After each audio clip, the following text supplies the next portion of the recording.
Wow, I can't anymore. I just came back from the supermarket. Do you have the Super Saver card? No, I don't. Do you want one? No, I don't want. I just want to buy my bread and my eggs. Can you donate $1 to cancer? I just donated $1 to cancer. I donate. I do fundraisers. I'm not a heartless prick. Can you do this? Do you want this card? I just wanna buy my fucking shit and get out of the store. I gotta. If I donate to everybody, people gotta start donating to me. What the fuck? I'll do what I want to do, how I want to do it, where I want to do it. Stop fucking asking me. Can you do that? No, God damn it! I just came in here to buy something, son of a.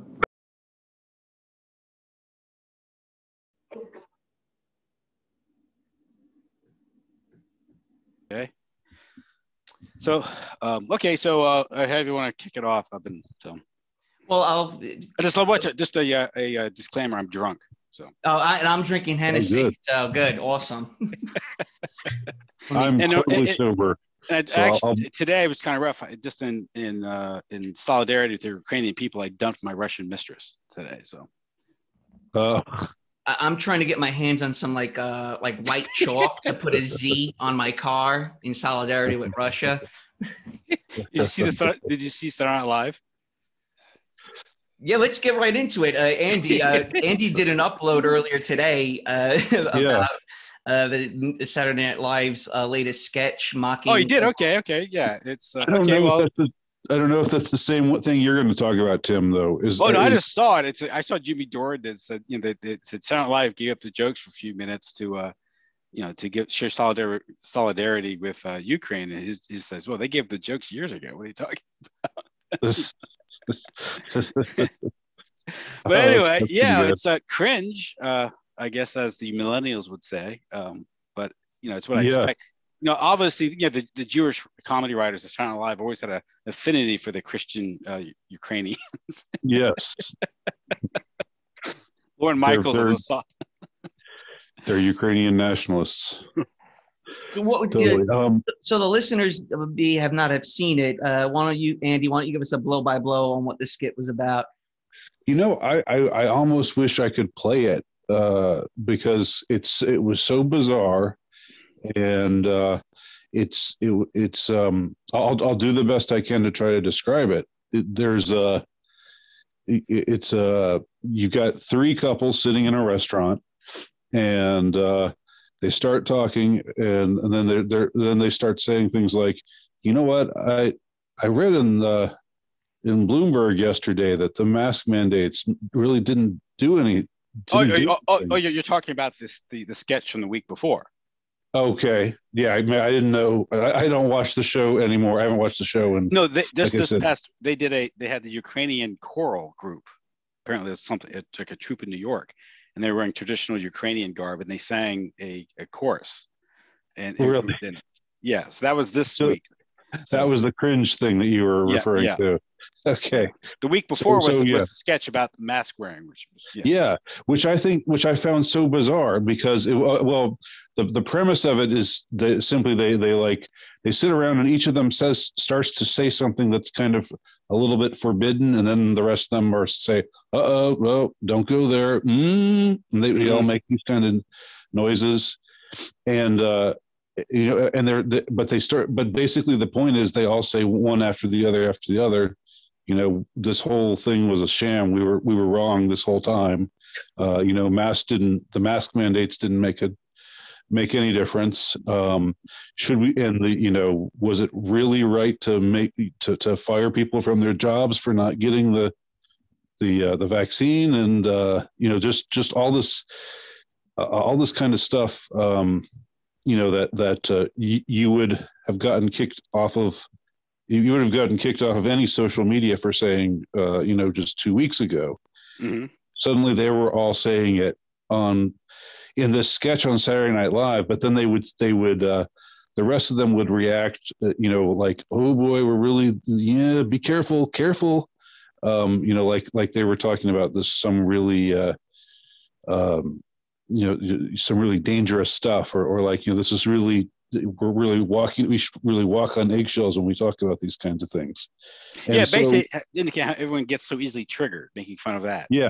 Yeah. The people get triggered, and yeah. So I thought like the only thing that that came to mind for me was like it would be kind of like being in Germany in 1937 and there being some radio play and the characters all saying, it's great that Chancellor Hitler restored the glory of the fatherland again, and the Versailles Treaty, that he revoked all those harsh and unfair things that were imposed upon us that humiliated us in the Versailles Treaty.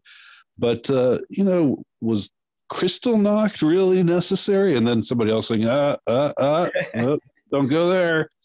That's kind of what it put to mind for me. Like it's like and I'm of course I'm not making a direct comparison, but it's like when I hear people say like in this sketch, they were saying things like people getting fired for not getting the shot, and the others are reacting like, oh, this is really this is really touchy, a really touchy subject.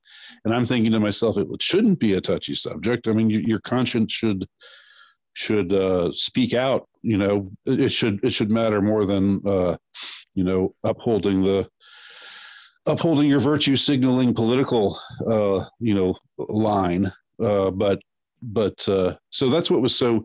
It's a weird sketch because it's like them admitting they were wrong, which I guess is kind of a good thing. But on the other hand, aren't politicians doing the same thing now, though? Like the narrative changing, yeah.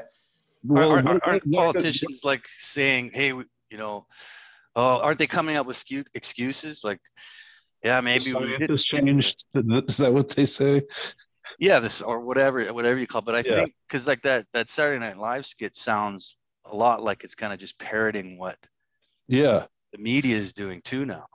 Yeah. Well, I mean, I've heard things. I mean, I've heard different things here and there, and and I've heard like some government official from somewhere who just like did this abrupt about face like 2 weeks ago was saying, you should double mask and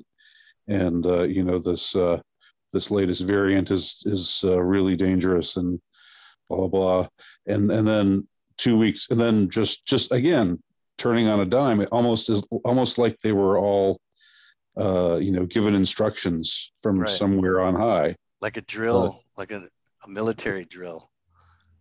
Someone blows a whistle and they just swing left or whatever. Yeah, and make an about face, and then now the same lady. This is some Asian lady. I don't remember her name, but she was like Lena Wen, Dr. Lena Wen. Yeah. That's probably who it was. She's the one that was talking about using the carrot and stick push to intimidate people and getting the shot, and how masks were necessary and all that. Yeah.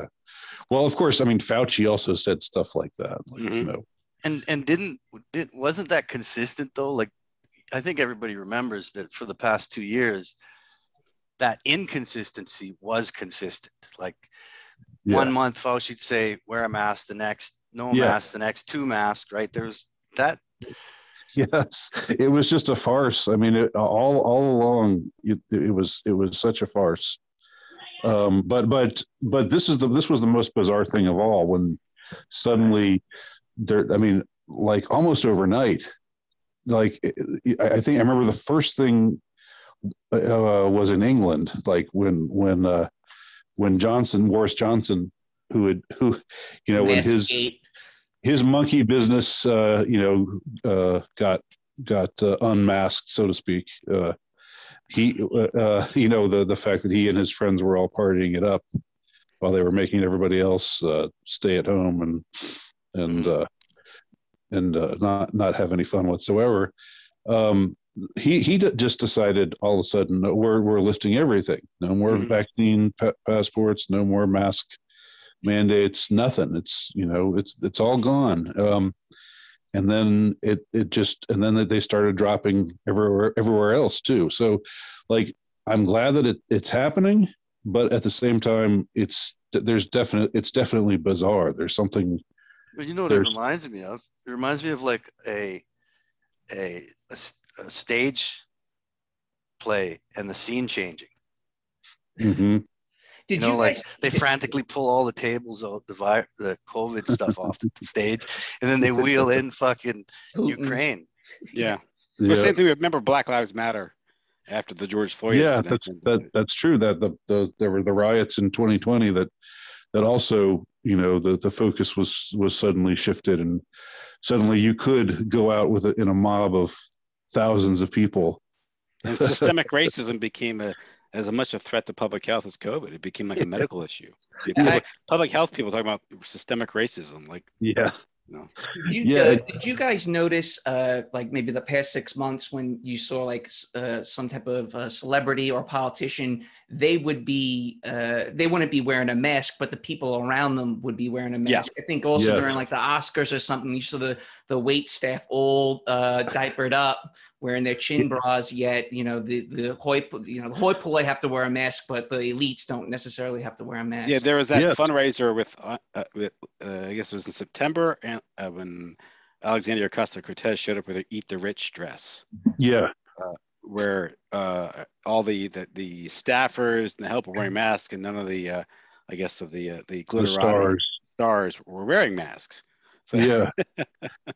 Yeah, and people started noticing and started talking about it, and I don't know if that was ever, like, there have been so many inconsistencies, though. I don't know if I don't know if that has ever been addressed. I don't know if, like, the whole time that I mean, I think that, Tim, you and I, like, didn't I come on your show sometime in 2020 and in the thick of all this, and you know, didn't we talk about various all of the lockdown and the hysteria of it all, and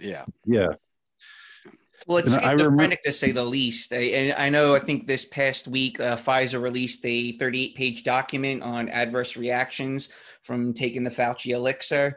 So that coincides with a lot of but we're not supposed to be focusing on that. Ukraine is fighting for its life. So. It's almost like somebody committed crimes against humanity, and now they're trying to get away with it. Almost. Yeah. It seems like that. Right. So the Pfizer stuff, like, I have heard about this, but I haven't scrutinized the paperwork. Does anybody know, like, what do they admit to in these everything that we kind of knew already? A lot of things that were considered a conspiracy about, people dropping dead of heart attacks. There was some liver damage, et cetera, et cetera. I did flip through it. I did flip through it, and a lot of it was things that we already were kind of in the red pill conspiratorium. We were already kind of privy to. Yeah, I wasn't when I heard that the document dropped. I wasn't really anxious to look at it because I thought to myself, I already know. Yeah. This is old news, man. and you had reporting out of the final quarters of 2021. You had a 40% increase in all-cause deaths. Yeah, this was coming from the insurance companies, and now, of course, this is a big thing because their whole, business model is based on people in that cohort, 18 to 64, not dying, and they're dying at a much higher rate. And that's going to affect premiums, and they aren't going to cover that up. So when you have such a spike in the death rate and a cohort that's so usually healthy, there's no other explanation other than the variable would be, the introduction of the so-called vaccine in that time frame. There's been so many. I've actually friended a couple of people online who apparently were injured, had these debilitating reactions to the shot, and just it's gone on for weeks and weeks, and they go to the doctors don't know, or can't help them, can't really tell them anything, and it's a heartbreaking thing. And then you hear things like, just the other day there was there was news of this like 22-year-old girl, the soccer player for Stanford, who played on the Stanford soccer team. Was that vaccine related? Well, there was no cause of death was given, so it was not. I mean, they wouldn't, but then they wouldn't say, would they? I mean, they wouldn't tell you. There's no way they. And what we do apparently know is that was she vaccinated? She was. Well, what we know is that all Stanford students have to be vaccinated. Okay, so she died with the vaccine, not of the vaccine. So yeah, maybe. I mean, I don't. But a 22-year-old young, healthy. I mean, and I was saying this on my YouTube channel the other day. It happens. Sometimes you have these freak, instances where young, healthy people suddenly drop dead, but it's rare. Come on, man, you're getting into chutzpah odds, man. I think what's happened is they're going to normalize. Same way they've normalized peanut allergies and chronic illnesses in children. And childhood cancer the past 40, 50 years. They'll normalize this stuff. Kids have strokes too, don't you know? There'll be bus signs. Well, apparently that's already been happening. Yeah. Mm-hmm. And it's funny when you said, Tim, when you made that joke about with the vaccine, not of it. Yeah. That's a narrative that the mainstream media has been pushing for the last, I don't know, a couple months, basically saying, actually, all those counts we did. Yeah. Those people, they were tested, but that's not actually what killed them. So they're saying that shit. They're scaling it. They're like, and these were things that people like us were talking about, in April, May, June of 2020, and we were being, deplatformed for saying it. Now they're saying the exact same thing. Yeah. Now, I want to bring up two key points here. Now, mind you, I think it was 2 or 3 weeks ago, the federal government gave out the free PCR tests. So I guess those were kind of pointless where we are today, giving out all those free PCRs. Every house gets a PCR test.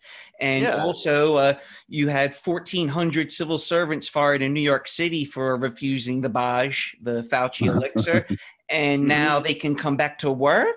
Really? The amount of lawsuits that are going to be flying over this, the courts are overwhelmed. Is New York still do they still have do you still have to have a vax passport to get into restaurants? Nope. Really? Yeah. They dropped. And when did they doing drop everything? Nick, 2 points I wanted to make. Well, the first thing you said, handing out those free tests like right before it all ends. They're just like, here, you throw this out for us. Okay. By the way, who paid for it? Someone made money off this. Of course, we see it in the exploding debt and declining currency, which is going to be Vladimir Putin's fault, of course. And also, healthcare workers no longer have to get the badge as of March 15th, citing worker shortages. So is there any accountability? All that anxiety, all that all that conflict, all that energy wasted on this thing. They just drop. It seemed like with your prime minister up there, Justin Trudeau, where he invokes the Emergency Powers Act illegally because the conditions weren't right for it. It's your country, so you can comment on that. But then he brings in this goon squad, which no one really could identify, to crack heads and trample a few protesters. He arrests, I think he seizes over 200 accounts. He runs over, he tramples over that native lady. Did you see that? Yeah. And then lady? then Ottawa, and this is the trucker protest over the mandates and other COVID stuff. He doesn't want to meet with them or discuss them. They become terrorists. They're Nazis. Right. They're racist. Domestic terrorists. Honk honk means Heil Hitler, apparently. That's right. Yeah, it's Hail Hitler. Hail. That was a classic. Who was that? A descendant of Holocaust survivors, because they all are descendants of Holocaust survivors. So you can't argue with them. It's like, oh no, I'm not an anti-Semite. Yeah, I interviewed talking about it. It's almost like, but I'm not an anti-Semite. It's so funny. This thing is like, go on a tangent. I was watching Carlito's Way with Al Pacino. In that movie. Yeah. There's a scene in it where Sean Penn plays this Kleinfeld, an attorney. Yeah. Great role he plays. He plays a scummy attorney in the 70s. Yeah. And he steals money from this mobster. but he claims that he never got the money. So he just brashly steals the money from the mobster. The mobster knows he took the money. His lawyer took the money, so he's visiting him on Rikers Island. He visits him, and this mobster, this horrible crime, this criminal, and he says, "You effing Jew." He says, "I'm not saying this because you're." He has to explain himself. You effing Jew attorney took my money. He says, "I'm not saying it because you're Jewish. I'm saying I know plenty of Jews. I don't talk that way too." So this mobster has to explain himself. Look, I'm not an anti-Semite. Like, even he cares. This guy's a cold-blooded killer, but he doesn't want to be known as an anti-Semite. Yeah. You watch the scene. You can watch it on YouTube. It's a great scene. I think Bo Dietl plays the mobster. But anyway, good movie, by the way. Anyway, but it's so fun. But so here she goes. Hong Kong means Heil Hitler. But anyway, went off on a tangent there. But a week later, I think Ottawa just announced doing away with the mandates or something. The thing is with the Trudeau and the Emergency Act is what they called it. Yeah. It did. He announced it, and then a week later, he took it down. And I'm thinking to myself, that's impossible. You can't just bring in an Emergency Act without any kind of debate. Right. And then 5 days later, just say, okay, we're not doing it anymore. Like, what the fuck is that? They're pushing the window, Overton window. So like, if that's acceptable, that, we went ahead and did that. Well, Chrystia Freeland, who, by the way, is ethnic Ukrainian, from what I understand. She was named by, she was also named by Schwab. Wait, the audio is bad. I have to cut you off. Sorry. Hello? Wait, I'm not allowed to say that? No, you can't say that. Okay. But not only didn't I hear that, you're spreading conspiracy theories. I was talking about cotton Schwabs. Yeah, did you see that? The guy mentions the Young Leaders Forum or whatever, and the guy is bad audio, perfectly clear. Then that's right. Another person stands up because that person's spreading conspiracy theories. How do you know if the audio was bad? Yeah, that's right. Can't talk about that. Get your story straight. Yeah, but I say Chrystia Freeland because she's like has many jobs. I guess she's probably Justin's handler. But anyway, she announced that these I guess with FinTrack, and they're going to use the money laundering and anti-terrorism laws to seize the money of people who donated to the protest. Wait a second. It wasn't illegal to give money to them. So how do you go after the fact and seize their accounts for giving as little as $20? It's just, but just bold. We're going to expand what these laws mean without any legislation. Sure, it no longer just applies to terrorists or money launderers. Anybody. Ex post facto. There's that's like after the fact deciding that the law means something that it didn't mean. But hey, Tim, did you know that one of the organizers for the initial fundraiser, his name was B.J. Dichter? Oh yeah. And he was a homosexual descendant of a Holocaust survivor. Wow. Gay? Oh no, he's gay and Jewish. Yeah. Well, I wasn't going to say the word. Now you said it. Oh no. What? J-double-O. Hey, bringing up about world leaders. So it's anti-Semitic to be against the truckers now. I mean, if that's pretty much. Case. And I bet you all that money and also homophobic. Yeah. To be against apparently, but it's good to be a Nazi in the Ukraine and bad in Canada. That's right. Okay. The Nazis are good in Ukraine. Okay. So. Well, I have a few statistics, not statistics, but I jotted down some key facts about like world leaders in the European Union. So both president and prime minister of Lithuania are former bankers. Draghi of Italy was a banker. Marconi of France, banker. President of Latvia is a JOO and is American, by the way, dual citizen. Prime Minister of Poland claims to be a JOO and banker. Prime Minister of Czech Republic, father is a JOO. Greece's Prime Minister, Harvard graduate and worked for Chase Bank. Prime Minister of Bulgaria, Harvard graduate, citizen of Canada. Prime Minister of Norway, graduate of Harvard. President of Slovakia, worked for the Open Society Foundation, and President of Portugal claims his mother is a JOO, though raised Catholic. So that just gives you... The Open Society Foundation is Soros's outfit, right? Yeah. Okay. And they're the ones that play a key role in upending the I guess, pro-Russian government in right. Ukraine. The color revolutions and all that. Well, we have Newland on tape hand-picking the incoming government, and then now we shoot at the future, and we're worried about our Ukrainian sovereignty when the government was installed by the U.S., NATO, Anglo-Zio cabal. So yeah. So Georgia and Moldova are looking to join the EU, which is kind of strange because Georgia is in Asia and Moldova is the poorest country in Europe and has like this somewhat affinity for Russia. Georgia's prime minister is a woman and studied at Columbia under Zinsu Brzezinski. Moldova's president and prime minister are both graduates of Harvard also, and both are former World Bank advisors. So, yeah. How have you done your homework? Well, I just listening to Tim speaking to Joe and just the, just how everything's been working in concert with one another. And it's as if that we're talking about the COVID narrative being shifted here to now we have to hate Russia. And we have to, everyone's got their Twitter handle with the little Ukrainian flag. I stand with Ukraine. Then it was again Black Lives Matter. I got the Pfizer booster, so on and so forth. So. I want to know with the supply chain disruptions, how did these flags go out so fast? Hey, the other thing, Nick, is you told me that list. You read that list off to me earlier today, and I asked you if all those countries were so-called democratic countries, and they every single one of them. Every single one of them. What country in Europe is not democratic at this point, other than like a handful of countries in the Soviet bloc? Obviously like Belarus and maybe like Albania and like the Serbia or something like that, like this quasi-democratic state. Similar to what Russia is, where it's ruled by a mafia, oligarchs.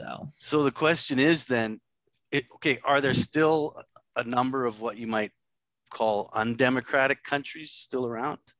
I mean, major players worldwide or just in the worldwide. Well, you and China. I would kind of know a little bit more about that. Obviously like Indonesia, Cambodia, Thailand's a junta, Burma. Well, Indonesia has an open election though every 5 years now. Like the first one happened when I was there, so that was like 2000 and when was it? 2002, 2003. So they actually have elections, but I don't know if you would define them as democratic countries. Yeah, Andy said China would be a country that's the parties. That's a big one. China, yeah. Really a big. And Burma, you have the junta, right? A military. Yeah, the junta. So is Thailand also. I'm sorry, Myanmar, not Burma. Always be Burma to me. I'm sorry. I still call it Burma. So it's mostly just third world, shitholes that kind of again give pay lip service to to the UN that they're democratic, but they're technically not. So then the next question is does the anal Schwab have their names on a list too? Yeah, he's penetrated these. Yeah, I would have to. Well, there's a penetrated. I heard that audio too. Yeah. I've penetrated all of them. Penetrated the cabinets. My tentacles reach deep. Didn't he say that Vladimir Putin was one of his? He said it back in like 92 or something, and then it was that long ago. Okay. One class, I think the age had to be 43. Now it's like 38 or something, and maybe if you're over 40, you're not dumb enough or something. I don't know. So they get you. That's an old. I mean, what it is, it's like a coordinating body, how they organize and get control of these governments. It goes back to like Milner's kindergarten and the Rhodes Circle and all that. The Milner's Circle. It's the same thing with the Rhodes Scholarship and how they sort of create a community, a whole psychological way outlook of things, understanding of things. The whole international order, whole talk of the neoliberal order and rules-based systems, all supposedly based on their rules. Of course, they don't follow any of the rules, but it's supposedly their rule. It's their system. The law of man instead of the law of the jungle. As Bush himself. That's what Bush said. Yeah, man. Yeah. In 1990. September 11th, 1990. Yeah. Well, when he name called the New World Order, That never happened, and they took that video for YouTube. Now you can't find it on. Well, the thing about it is liberal societies are very easy to penetrate and manipulate, especially a system like the United States, or you've seen like in Great Britain. Of course, I think like the Commonwealth countries have always been part of that. That was all part of the Commonwealth structure. Like Canada, I was talking to Matt Ayret. I interviewed him. He of course he lives in Canada. He's written a lot about Canadian history. It's far more interesting than most people realize, and how Canada was set up to be more or less to benefit the British Empire, and they brought in the Charter of Rights to put like a democratic veneer on it. But even to this day, the system is really controlled by the Governor General, Yes, that's correct. And the Privy Council, and so even when they have a vote of no confidence, you have to get the approval of the Governor General, who serves at the pleasure of the Queen, British Crown, the monarch. Well, is she just still alive? Speaking about the Governor General, being an expatriate, I learned a lot about Australian politics. It's only happened once where they abolished Parliament. I don't know what it was something to do with the economy in the 70s, where the Governor General stepped in and said, all right, that's it. We're abolishing Parliament and rebuilding it. Don't know if that has happened in Canada or New Zealand, but it certainly has happened only once in Australia. So yeah, and so I mean, all these people have written about the United States being an oligarchy, and of course the political process is controlled, choices are limited, and obviously the media is controlled by the same people who control the pharmaceutical companies who own the banking system. So these things can be managed from the top, and it doesn't, you don't have to be too conspiratorial minded to just look at it sort of as a broad business plan. And that's kind of how you look at something like the Great Reset, where you're trying to reorganize the world economically, and to do this they're going to have to sort of reorganize people's lives, and that's how they view it. It's the kind of where you own nothing, you'll be happy, and these things, and that's how something like when you can organize and plan that at Davos or Bilderberg or in Jackson Hole, Wyoming, and you have these secret meetings, and they talk about what they call going direct with the financial system. The bankers made this decision, and this is BlackRock, Larry Fink's BlackRock, who they made the decision to go direct in August of 2019, and the plan which they put forth in August 2019 in Jackson, Wyoming, was implemented in March 2020, supposedly in response to the pandemic. And of course, BlackRock was the recipient of trillions of dollars, rather, to bail out the economy. And of course, that resulted in a $4 trillion transfer of wealth, the destruction of small businesses. And so that stuff was a great transfer. And when was that event 201? Was that in October of that was October 2021. And that's Davos, that's the World Health Organization, that's Johns Hopkins, all the people who were involved in coordinating the pandemic response. And and so with these oligarchs, when they can control the media, and that event 201 shows how they kind of tabletop exercised, because they're going to have what they call connections or nodes within the various health departments of governments in the various states, capitals, and they were to coordinate with universities, and then the media. They predicted what they call an infodemic, with a response to it. That would be like what we're folks like us that have to organize and manage. All that was planned out. But the economic plan decision was taken in August 2019, and people like Catherine Austin-Fitts says that the pandemic was a pretext, an excuse to reset the economy, go to digital currencies, which are just credits on the global store, which they can then impose the Great Reset, because once they do it with currencies, people have no economic leverage or freedom, and they have to more or less be on what is in effect a global social credit system with UBI, universal basic income, and of course the various relief checks sort of condition people for this now, for monthly allotments or payments, not going to work and these sort of things, and but stimulus checks. But this is something we have to tolerate, because how else is Jeff Bezos is going to have $20 million to spend 10 minutes in space or build a yacht that doesn't fit under bridges in Europe. Can't fit under the bridges in European rivers. So Tim, you're saying it was just an incredible coincidence that a pandemic broke out right when they needed it.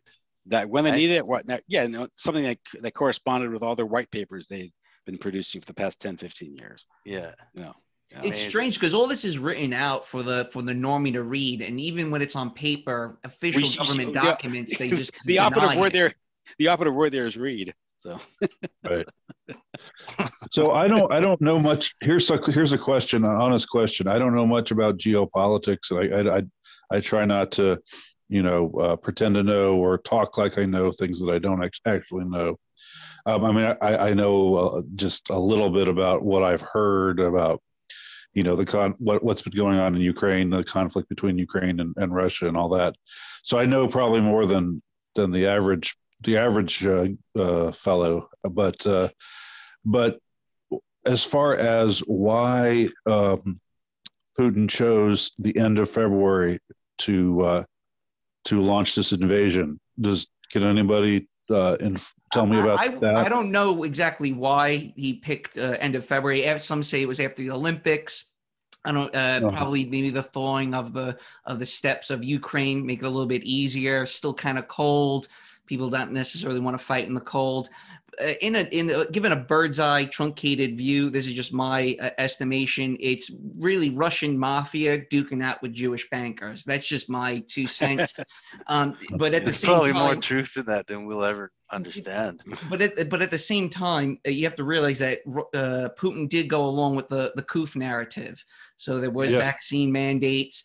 There are still pictures of him social distancing with various world leaders.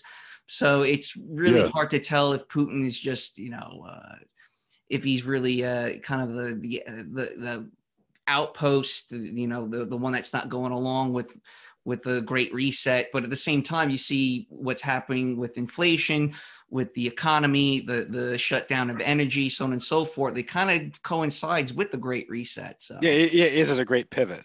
I mean, it's not the climate. They'll have a war hysteria or something. I think he picked February 23rd because it was Ahmaud Arbery Day and everyone would be preoccupied. That must be it. That's it's looking at some of the sophomoric, even calling it sophomoric is giving it too much credit. The coverage of the media of this thing, there's no context given in the media to why Putin would invade or engage in a special. Well, I already knew. Yeah, they don't talk about Donbass and they don't talk about the breakaway republics in the east. Yeah. The past 30 years, just the past 30 years of history, where you've had this relentless expansion of NATO eastward into closer to Russia. The laymen don't know that. Like the regular. For 10 years, Putin has been saying, "Niet, stop this, this," and they said no. And it's almost like I think the Western powers wanted it because it's a crisis. I think they're dedicated to sowing chaos and making life difficult for everybody. Why do you think he did it? Couldn't he have just stayed put? Couldn't he have just said, "I'm going to send my troops to these 2 breakaway republics"? I can't remember their names right now. Donetsk and Luhansk. And so we're going to make sure that these republics are remain independent. They want to be, they're majority ethnic Russian, and we're going to keep them that way. But it didn't. Why did he feel the need to actually invade Ukraine? Like, I think go big or go home. A bit of a legacy play. I mean, how old is Putin now? He's in his early 60s. And also, I think the timing was right. I mean, the West is so weak. I mean, you're basically think of the United States, for example. You wouldn't be able to get any American to go fight over there. I mean, you're attacking your working class. What are you're calling every guy that voted for Trump a white supremacist, and now go fight the Russian army? Yeah. Why? No. Well, that's another thing is polling. Last time I saw, more than 3/4 were against the U.S. getting involved, whatever that means. Yeah. But the political class is almost unanimous in condemning it, or at least rhetorically condemning and sending aid in these things. And I know you have Zelensky calling for a no-fly zone, which they seem to be balking at because it would be an act of war. Yeah. Hey, it also hurts the entire middle class worldwide with what's happening. Yes. I mean, I think, Andy, you put up a video, I think last week, that, well, these sanctions don't hurt the military of the, Right. it hurts who? It's like the peasant living in Siberia. It hurts, the mom and pop shop owner. It hurts a building people that are trying to build homes. I mean, one of the biggest exports out of Russia is plywood. I mean, how many people know that? Now, as of today, I didn't know that. Visa and MasterCard and American Express are no longer accepted in Russia. And that's a blessing. That's not a it's an absolute blessing. It's like Pornhub. It's like Pornhub announcing that going to be they're cutting off Russia. Yeah. Well, I sent you a that's how you know Tim. Go on. Sorry. I was just going to say, that's how you know it's not, what they're doing isn't some kind of psyop, because they use porn for the psyop. They don't take it away from you. Right. Well, I mean, I read an article, Mike Whitney article about, this immediate conflict has nothing to do with Ukraine. And he said it's the Nord Stream 2 pipeline, and the fact that the economic integration of Europe with Russia is a threat, to the global order, which is the Anglo-American Zio system. And they want Germany dependent on imported, liquefied natural gas, which can be interdicted, so Germany can be controlled. The whole strategy for the past 120 years has been to keep Germany down and Russia out. And first, you get Germany to fight each other, which they did, in 2 wars in the last century, and then they can be occupied by the sea power, which is represented by the United States now. Anglo-American, now I think Zio power, which is now predominant in that relationship. They're no longer the junior partners in that stuff, in this system anymore. But so its idea is that's why you have Germany, cutting its own economic throat by not commissioning the Nord Stream 2 pipeline. They need the natural gas, but they don't want Germany becoming economically integrated with Russia, because that would create a trade block, or a sort of a continental condominium, which then wouldn't give the United States, and particularly the U.S. dollar, the role in this. But again, at the same time, you see them making moves that are just destroying the dollar, because the economic sanctions actually encourages people to get around the dollar and don't trade in the dollar. It's going to weaken the dollar, and not to mention the fact that what they've done, they've created $10 trillion of debt in the past 18 months with the dollar, and that's why we have galloping inflation again in the United States, which maybe a conflict and sanctions will be cover for, because what they're saying is, yeah, you have $10 a gallon gasoline, but this is what price you have to pay for your values, for your freedom, for freedom, or transgenderism and sodomy being imported into Eastern Europe and Russia. Well, that's what they call freedom. The Yamal pipeline, which accounts for 15% of natural gas from Russia to Europe, has also been cut off this week. So it's not just Nord Stream pipeline. Yeah. And you have to realize something, that it causes a bit of a boomerang effect. You're sanctioning Russia, but at the same time driving up the price of natural gas and oil, which is one of Russia's main commodities. Russia sits on $400 billion in liquid cash, and their revenue with their government and with their corporations make about $1 billion a day. So it's not like you're really gonna shut down or isolate the largest country in the world. Yeah. Well, they have leverage because Russia is a geographical reality, so therefore it represents this, to what extent Putin is his own guy, or he's controlled, or he's evil, or he's playing both sides. I don't know, but Russia itself, being an orthodox power society, and the fact that it sits in this geographical position, represents sort of a immovable force for the West, and so therefore it's a losing game. I think Russia it's an old power. It's going to probably outlast the United States, and so it's ultimately it's a futile attempt. Maybe the Great Reset, in order for the Great Reset to function, they need to start making new trade routes. That's all. That's another thing that pandemics have always done. Right. Currency changes and shifting trade routes and all that. But they don't want an independent. They don't want Germany and Russia trading, particularly with China. This is starting to sound like the beginning of the Phantom Menace. Remember the? Yeah. There's something in there in the opening crawl about trade routes being interrupted and the Trade Federation and. Yeah. Well, that's exactly what One Belt One Road is. Like this crisis in Ukraine could be ended immediately by the U.S. simply giving Russia a security guarantee in or near abroad. That's perfectly reasonable. I listened to I think Putin gave like a 2-hour talk. And I listened to a lot of it. And one thing that distinguishes Putin from Western political leaders is that Putin doesn't insult your intelligence, okay? Right. And he's coherent. Now you can say he's cagey, he's a political operative, he's not a good guy. Well, that's not the point. The point is he's making about Russia vis-a-vis the West is rational. And there have been a few generals like the guy McGregor on Tucker Carlson show said this. Ukraine belongs to Russia. That's the way. It's a big country. It's a small country next to a big country. Guess what? It's simple mathematics. It's inertia. It's gravity. They're going to control that small country the same way that Mexico is always going to be in the shadow of the United States if the United States stays together. It's just one of those things where we wouldn't we wouldn't tolerate Russia bringing Mexico into the Warsaw Pact, or putting missiles there. Or Cuba, or Cuba. That's a good example. Cuba, 1962. Yeah. So I mean, they've already had brought Western Ukraine into NATO when they were shipping weapons and they were upgrading military facilities. There's some talk of even bioweapons labs being there, which I think. Yeah, I've heard about that too. Yeah. So it's high. I mean, it's provocative, and so it's been provocative for 27 years, and now it's time. And how long? For 25 years, I've been saying stop NATO. Stop. I was like a Buchanan supporter in the 90s. I was like, this stuff is NATO should go away. It's an anachronism at best. And it's mission accomplished. Why is it expanding? Oh, then there's a war in the Balkans that NATO wages.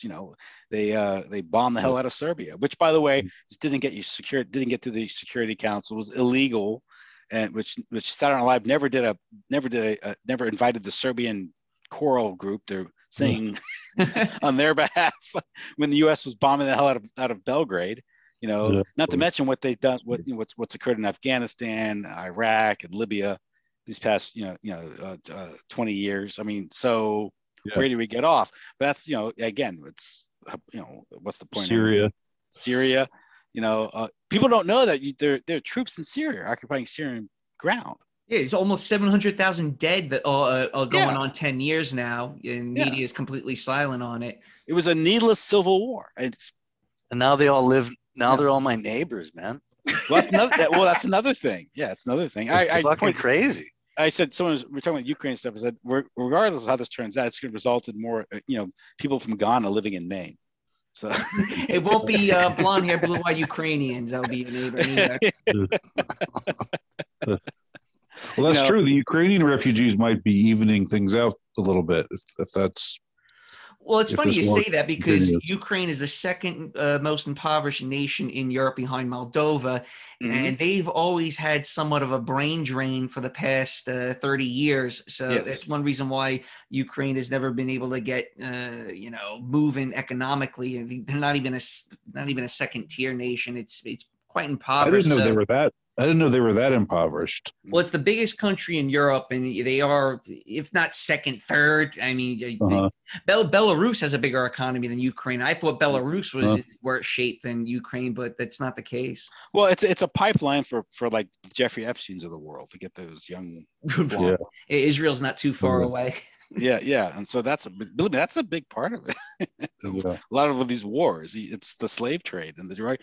And when you create these arenas for conflict, you create opportunity for these jackals to move in. That's what they've done. I mean, Romney's kids are in the Ukraine making money. Look at Joe Biden. And there was a recording, the Victoria Nuland recording with Pyatt, the ambassador there, where you have the ambassador scheming, planning out the coup that's overthrowing the government, which is revealing in and of itself. But she's handpicking the people that are going to take over the government. Yatsenuk, Poroshenko, Klitschko, and all these names are Kitschko, whatever they got names. And she's picking the people who are going to control the new government, the pro-Western government, anti-Russian government.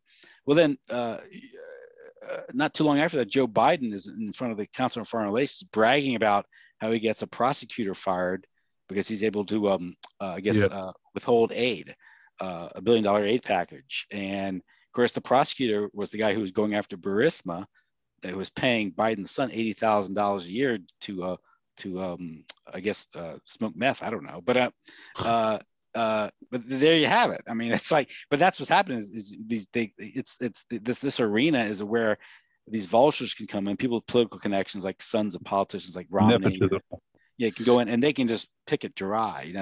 That's what they've done. That's like when in Serbia, Madeleine Albright, I think, got involved in a very lucrative deal regarding a telecommunications company that went for a song after the war. And same thing with the mining interest. Wesley Clark went to work for a company that was able to move in there. I don't know if it was Rio Tinto or something. That's that mining company.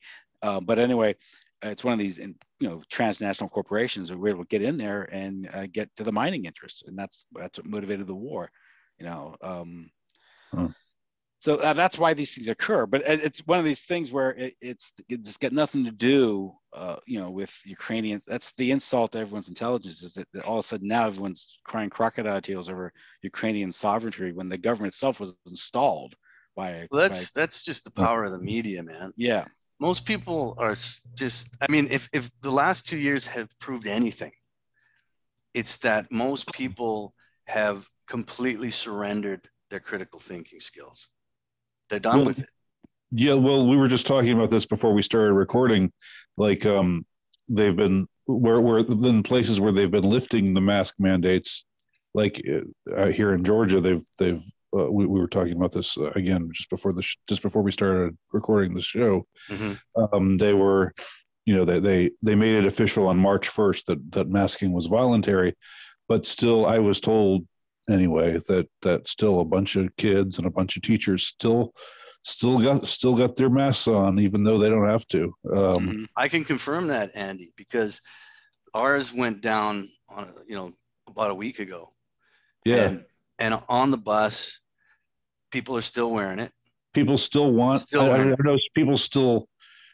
I don't want to get too snobby and say they're all NPCs or anything like that, but there is some like this kind of thirst for conformity and there must have been something in certain people that just appealed to them to be told what to do, and they're going to continue to be told what to do even though they're no longer being told to do it.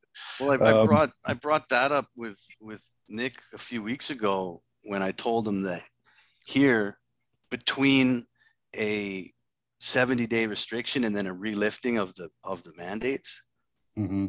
on that relifting, there was no public service announcement. All that happened is your hand phone buzzed, right? Your phone buzzed, and then you opened it up, and it was a provincial emergency alert, and it said, you now have to wear a mask. And then, like robots, everyone their mask on. I'm not fucking kidding. Citizens. And but that kind of conditioning, I was talking to Nick about this before. You can't achieve that overnight. You understand that kind of Pavlovian conditioning? Mass psychosis. What's the phrase? Mass psychosis. Mass. Yeah. What was it that the doctor said on the show? Mass psychosis, hypnosis, or mass. Look at every commercial in CNN. I mean, every boomer is still glued to CNN, and every commercial is for restless leg syndrome. Mm-hmm. Which tells you the demographic. I think that kind of conditioning takes at least a generation now. Like, I don't think you can pull that off. And we're talking about tens of millions of people. Well, one thing you need, like the smart technology, cell phones. Yes, you do need that. You have to have the smart technology. And you also, they couldn't have pulled off the lockdown 25 years ago, so people weren't universally online. That's right. So they couldn't have binge watched. They couldn't order, a DoorDash or something. Right. And so they just people weren't locked in. People were more engaged in the real world. On Zoom.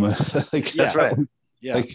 I remember that was a big pet peeve of mine. It was just like, hey, like everybody was saying, hey, you can still get together with your friends. You can just do it online. And it was just like, no, I don't want it. That sucks. Talking about social media for a moment, I've studied the war in Syria quite a bit. And I mentioned to you, Tim, the first time we ever chatted, that was my big red pilling was the war in Syria, because what was on YouTube was in total, contradiction to what the mainstream media was putting out. And that was, now it's 10 years ago. And we don't seem to realize that, smartphones had advanced, bandwidth has advanced, and we have all these various apps where we get information. There was no live streaming on YouTube back in 2012. So in order to get, real information, what was going on in Syria, you would have to go to like obscure YouTube channels. And really like the only person in like our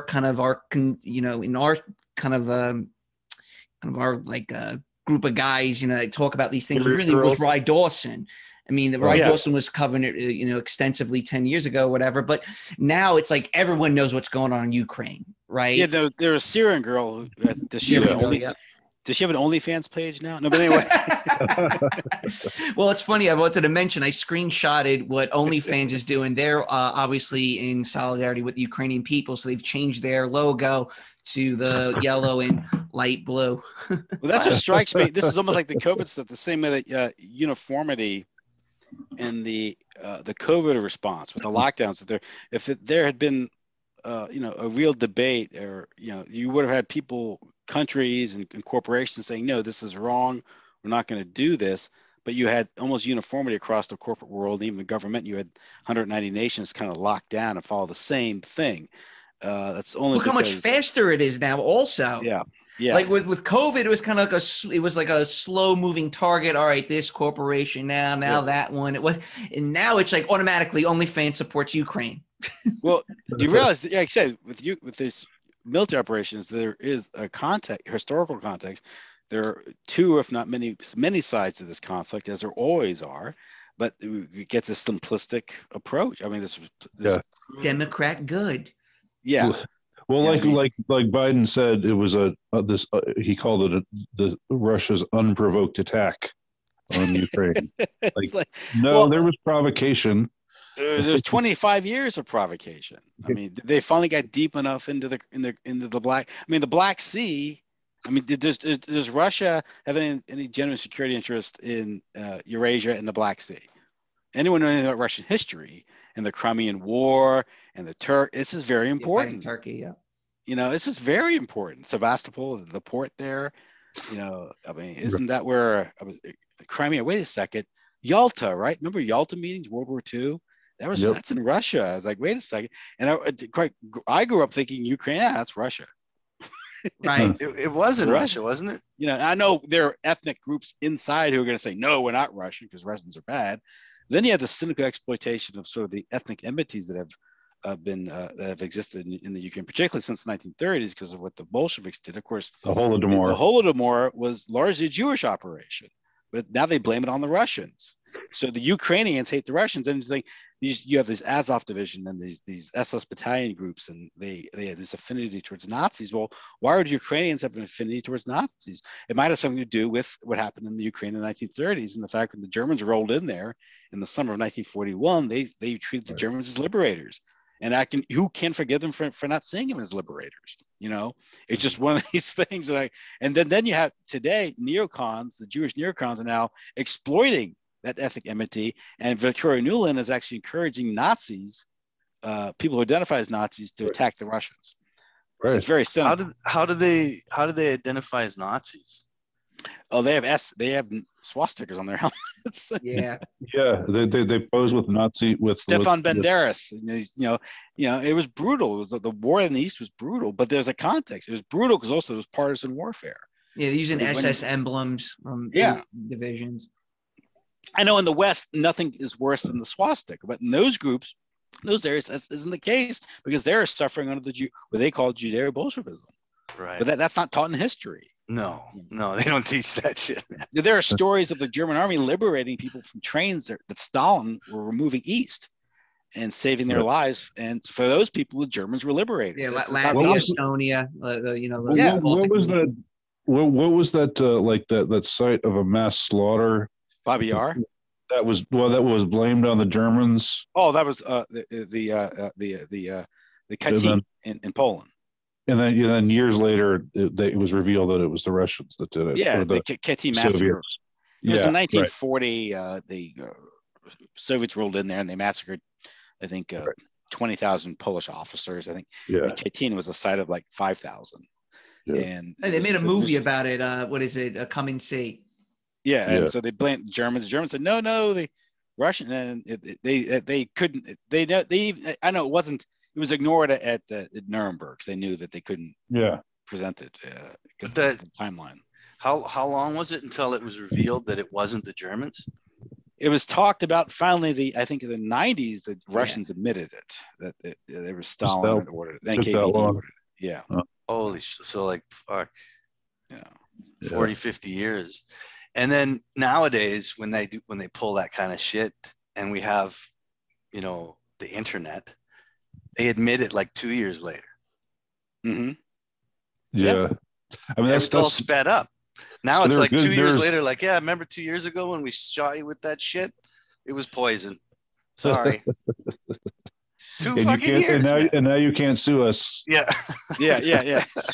Well, speaking of Germany, I think, Tim, you mentioned last week that how Germany's decided to revamp their military, and Poland's having a bit of a heart attack over it. Like, oh no, we're gonna get gangbanged by Russia and Germany all over again. Yes, we need Germans to come in.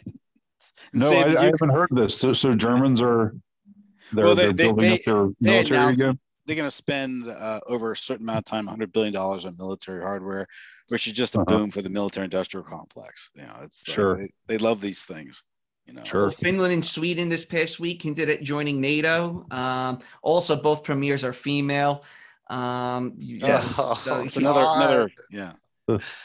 Well, now Sweden. I'll give Sweden some credit. They were the only country that refused to go totally retarded during the. No, you're right. Yeah. They went retarded on immigration. Oh yeah, well, they've been retarded on tons of other things, but with the COVID stuff, they were like no masks, no forced masking or anything like that. Can I just interject here? I also think that in itself is a psyop because it plays right to the left's hand on how more enlightened the Nordic countries are. Look at their form of socialism and how great it can be. Why can't we have that? Look how they've handled COVID. That just that's me. Throwing that in there because I just see it like, I always see media pieces on how much more enlightened Sweden is with immigration, with their economic model, so on and so forth. Well, yeah, but I thought the left fucking despised white blonde-haired people, man. Well, there's the cognitive dissonance. Yeah. And the rest of Scandinavia was pretty retarded on COVID. I think. Well, Denmark, yeah. Denmark dropped it like that. Norway especially, and I'm ashamed to say that because I'm part Norwegian, but I think they were the worst as far as the most draconian in their imposition of lockdowns and so forth. And Sweden was the least of. Finland's always been retarded. Well, it was it gained its independence 1918 after the breakup of the Russian Empire during the Russian Revolution, right? Oh, okay. Wasn't it part of the Russian Empire? It's like the same with the Baltic states, right? Yeah. And then what happened was the Baltics were reincorporated in 1940. Stalin grabbed them, but Finland was able to fend them off, and then the Russia Winter War. Oh yeah. Yeah, the Finns put up a huge fight in the Winter War, and then eventually Stalin moved more divisions to go and conquer Finland. Eventually, Finland caved, saying, "All right, we want no part of it." That was during the Nazi-Soviet pact, right? The non-aggression, that year and a half of time where the Soviets and the Nazis were allies, and they were carving up, different countries. They were carving up Europe between themselves. Yeah, there was it was the winter of 1940. Right. Yeah.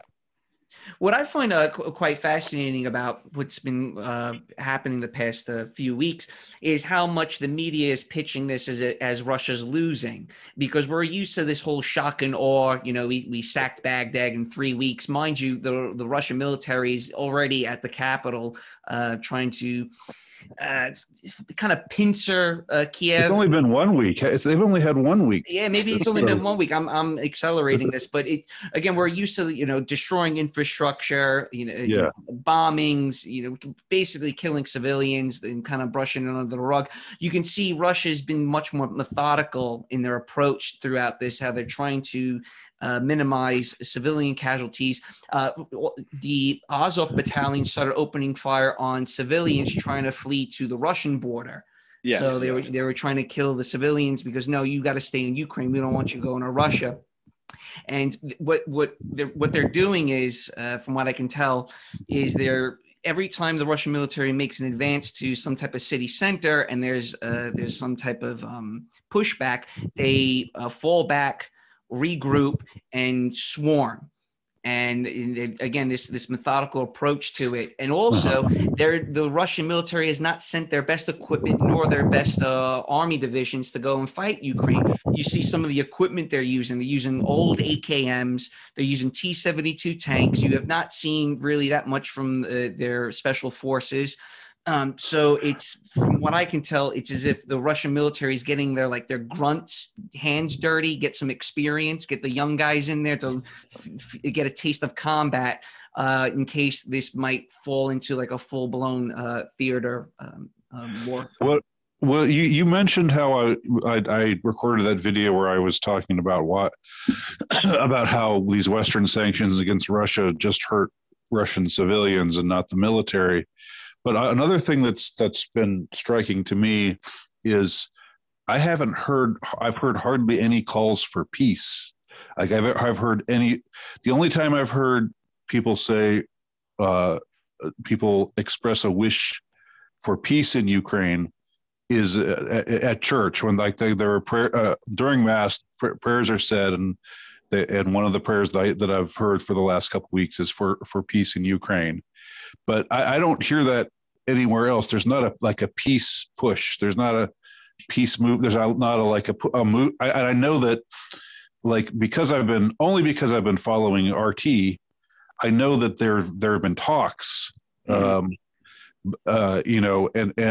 it seems like what you should want if you are, a decent human being and you want to see as little human suffering as possible, or you want to see it cease as soon as possible, you would hope for some kind of agreement to get hashed out where, maybe both sides give a little, but at least it stops this hot war from happening, and the deaths and injuries of civilians, to whatever extent that's happening. I'm sure it's happening to a great extent, but to what great extent we don't really know at this point. But you don't really hear people pushing for or praying for or asking, trying to put good vibrations in the air for. They don't want peace. It's like they want Ukraine to. They want the war to continue, and they want to fester, right? It's an ulcer. They want it to fester. They want a civil war. Yeah. But isn't a possible side effect of that it might spread? And does anybody want that? Does anybody want this to spread to other countries and maybe become nuclear and maybe become World War III? I mean, is that? That's that way. Clash war gets us eating the bugs. So yeah. But so you don't think calling for Putin's assassination is a step in the right direction? Look at what Sean Hannity this week, what he was saying. My God.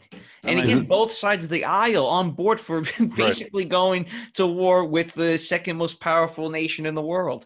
So Sean Hannity said it, and then Lindsey Graham echoed Sean Hannity's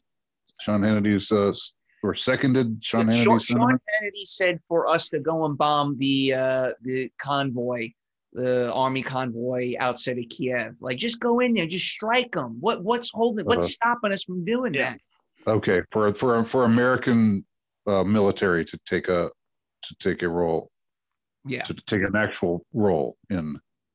Okay. Well, Ukraine is not a NATO country, so Article 5 does not pertain here. It's just, does membership in NATO mean anything? I mean, it's like, well, no, it's next to a NATO country.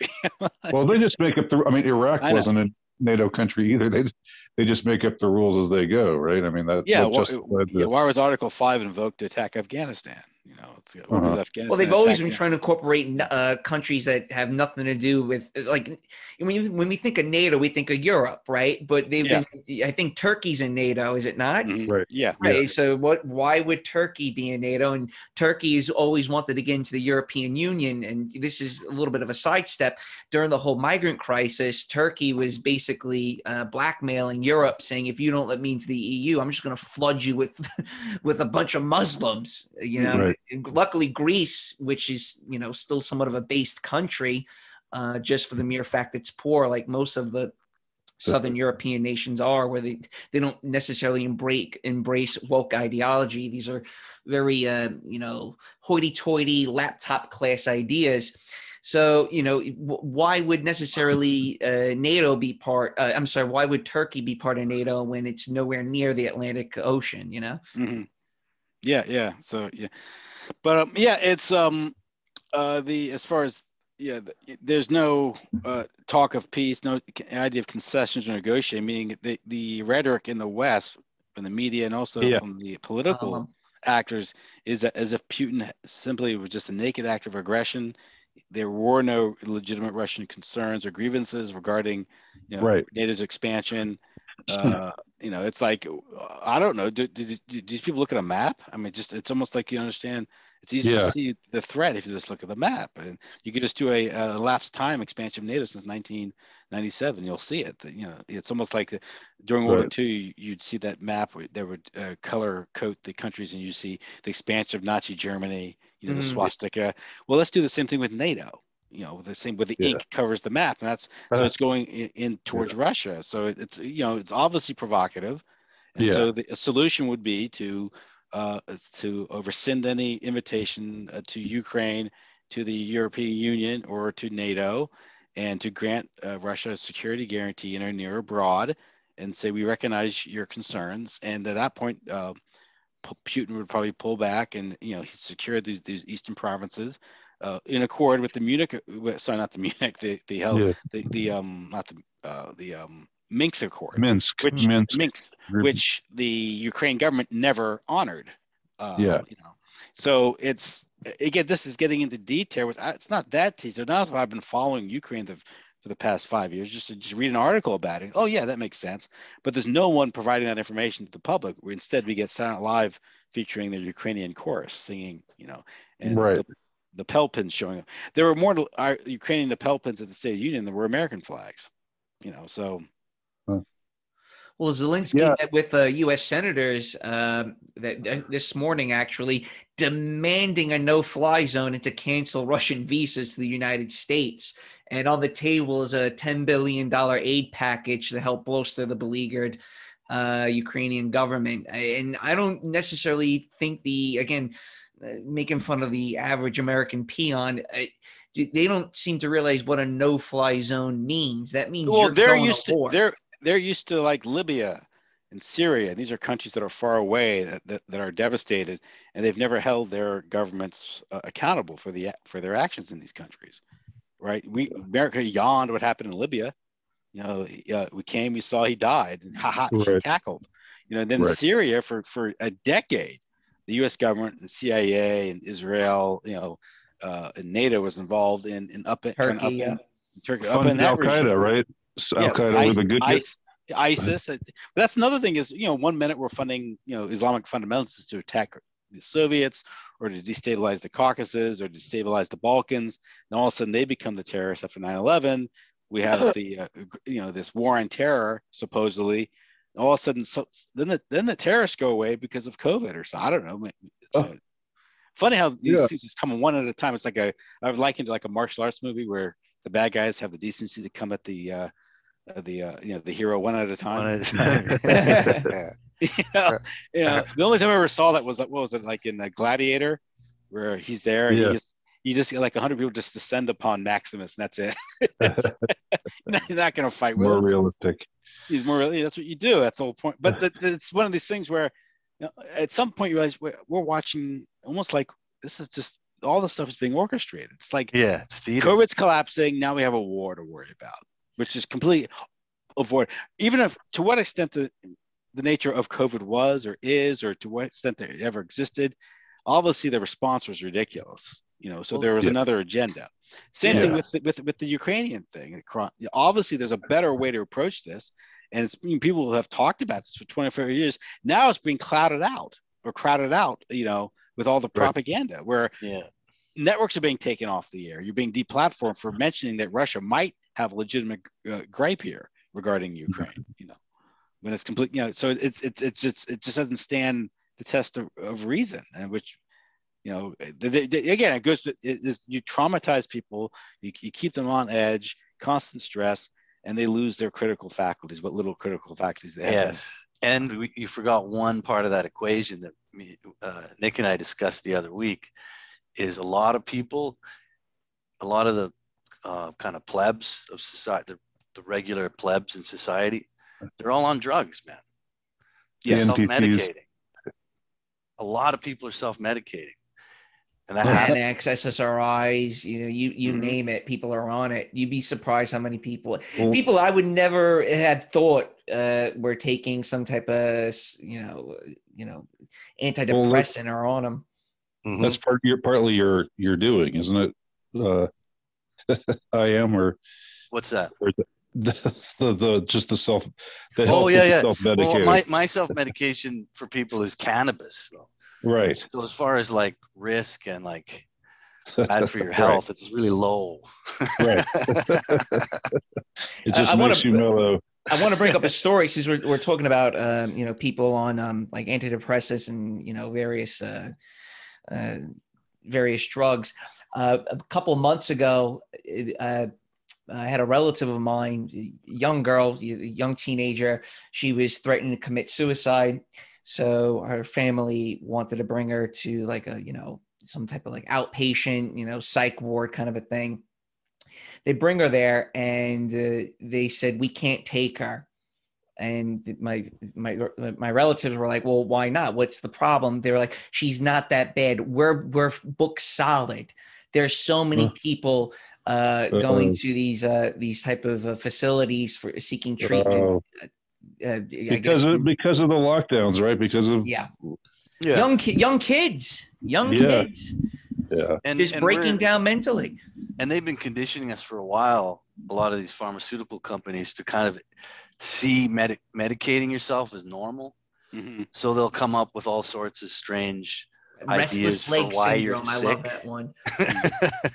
Well, yeah, I mean, they colleges. I mean, even before the whole the COVID craziness is, I don't think maybe anywhere from a quarter to a third of college students were on some sort of psychotropic or altering drug. Yeah. And there's I thinking, why is this? And this is well, they have anxiety.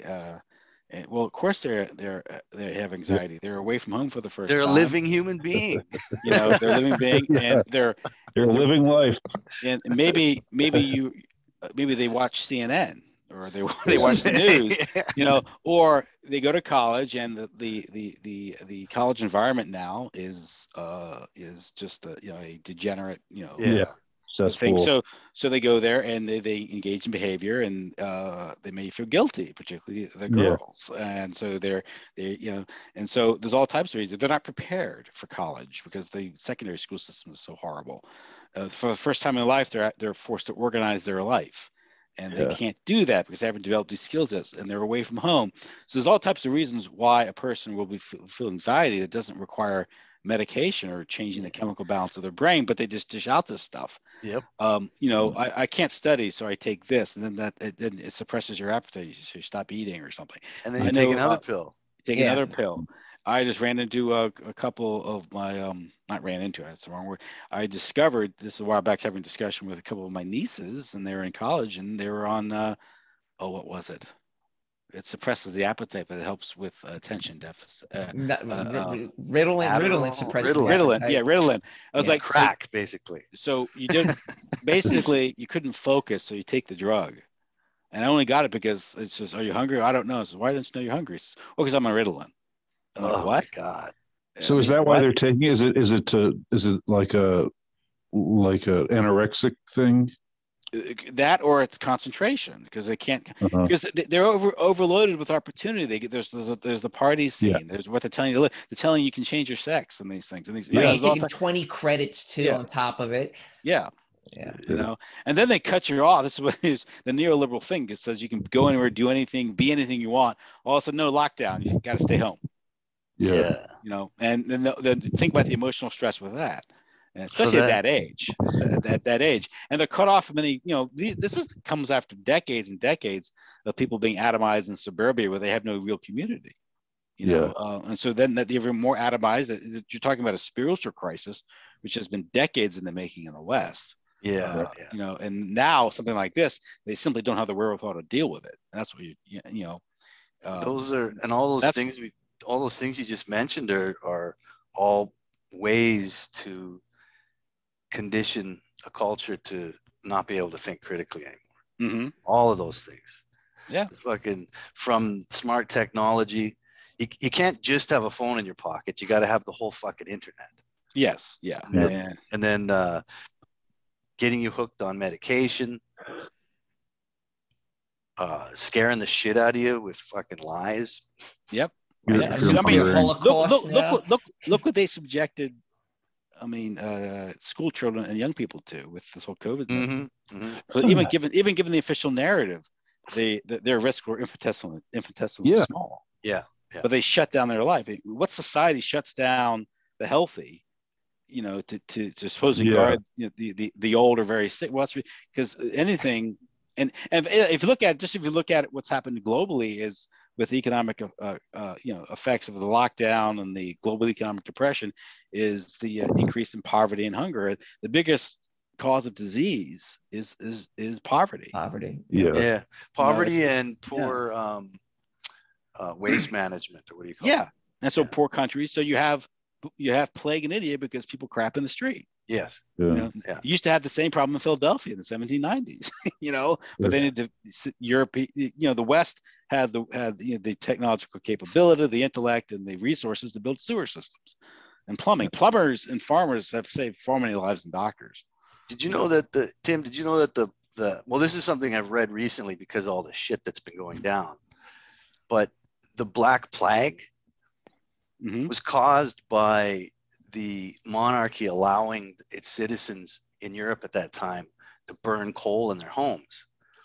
And coal has traces of arsenic in it. So the entire populations in Europe were breathing in toxic coal fumes. Right? I thought it was the rats, but no, that's the mainstream narrative. That's the official story. That's the official story. The official story is always bullshit. What are you saying? Could that be the source of pneumonic plague as opposed to bubonic plague?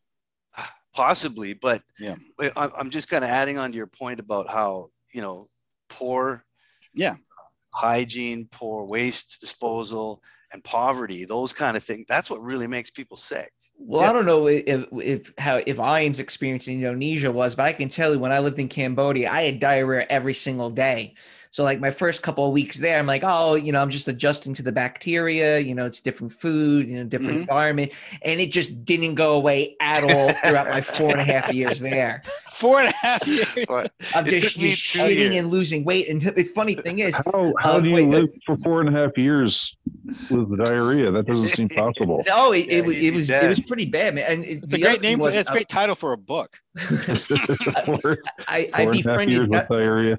Love in the time of diarrhea. Love in the time of cholera. I befriended some guys from India, and they were in the pharmaceutical industry, and they they told me the whole story on why America doesn't sell drugs in this part of the world. And anyway, so we're having dinner, and out of nowhere I just started drooling, and they looked at me like they were like, you have a parasite. I go, what are you talking about? You just drooled. And either ask me like, do you wake up in the morning, there's drool on your pillow? I go, yeah, once in a while. They gave me pills saying, take these pills, you probably have a parasite. After taking these horse tranquilizers, big ass fucking ivermectin.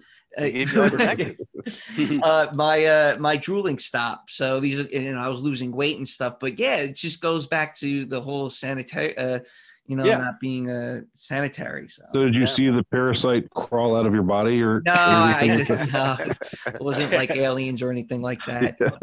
Come out of your chest. But look at some of these mega cities. I just got done writing an article in the American Sun about the correlation between pandemics and people living on top of one another. It's interesting because I'm sorry. I just lost my train of thought. I just completely lost it. Sorry. It's sort of a 2030. What do they call it? Goals for 20. Thank you. Okay, so that's what I wanted to say. How do the laptop class, liberals, progressives, explain a coffee-colored heroin addict in front of a Pilates studio? Like, can you please explain this concept to me? Like, how are you going to have avocado toast, brunch, mimosas? Meanwhile, there's people right in front of you walking up and down city sidewalks that are clearly either drug addicts or have some type of, mental problem, schizophrenia, or, I don't understand this mindset these people have. Yeah, and with more people, you're going to be exposed to more environmental toxins.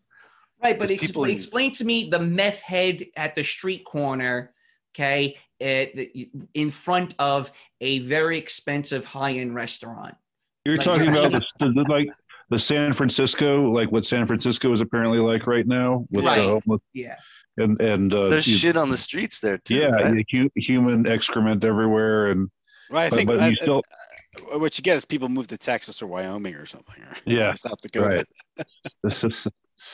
but I mean, but living cheek by jowl with these kinds of, as you say, the laptop class, Right. I'm in Starbucks. I'm working for an NGO or a non-for-profit. I'm helping poor people, this, that, and the other. And there's a person asking for change, and he's got track marks on his arm. Like I've never seen such. The thing is the COVID has exposed like how crazy some people are. I mean, if you're still wearing a mask right now, and you're a business owner that's still telling people you have to wear a mask when getting up, going to the bathroom, but when you're sitting down eating, it's okay, despite everything that's been ongoing, even with the situation in Ukraine where there's a possibility of nuclear fallout, you're still you won't let go of this. You will not let go of this mindset. Yeah, how do you socially distance in a bomb shelter?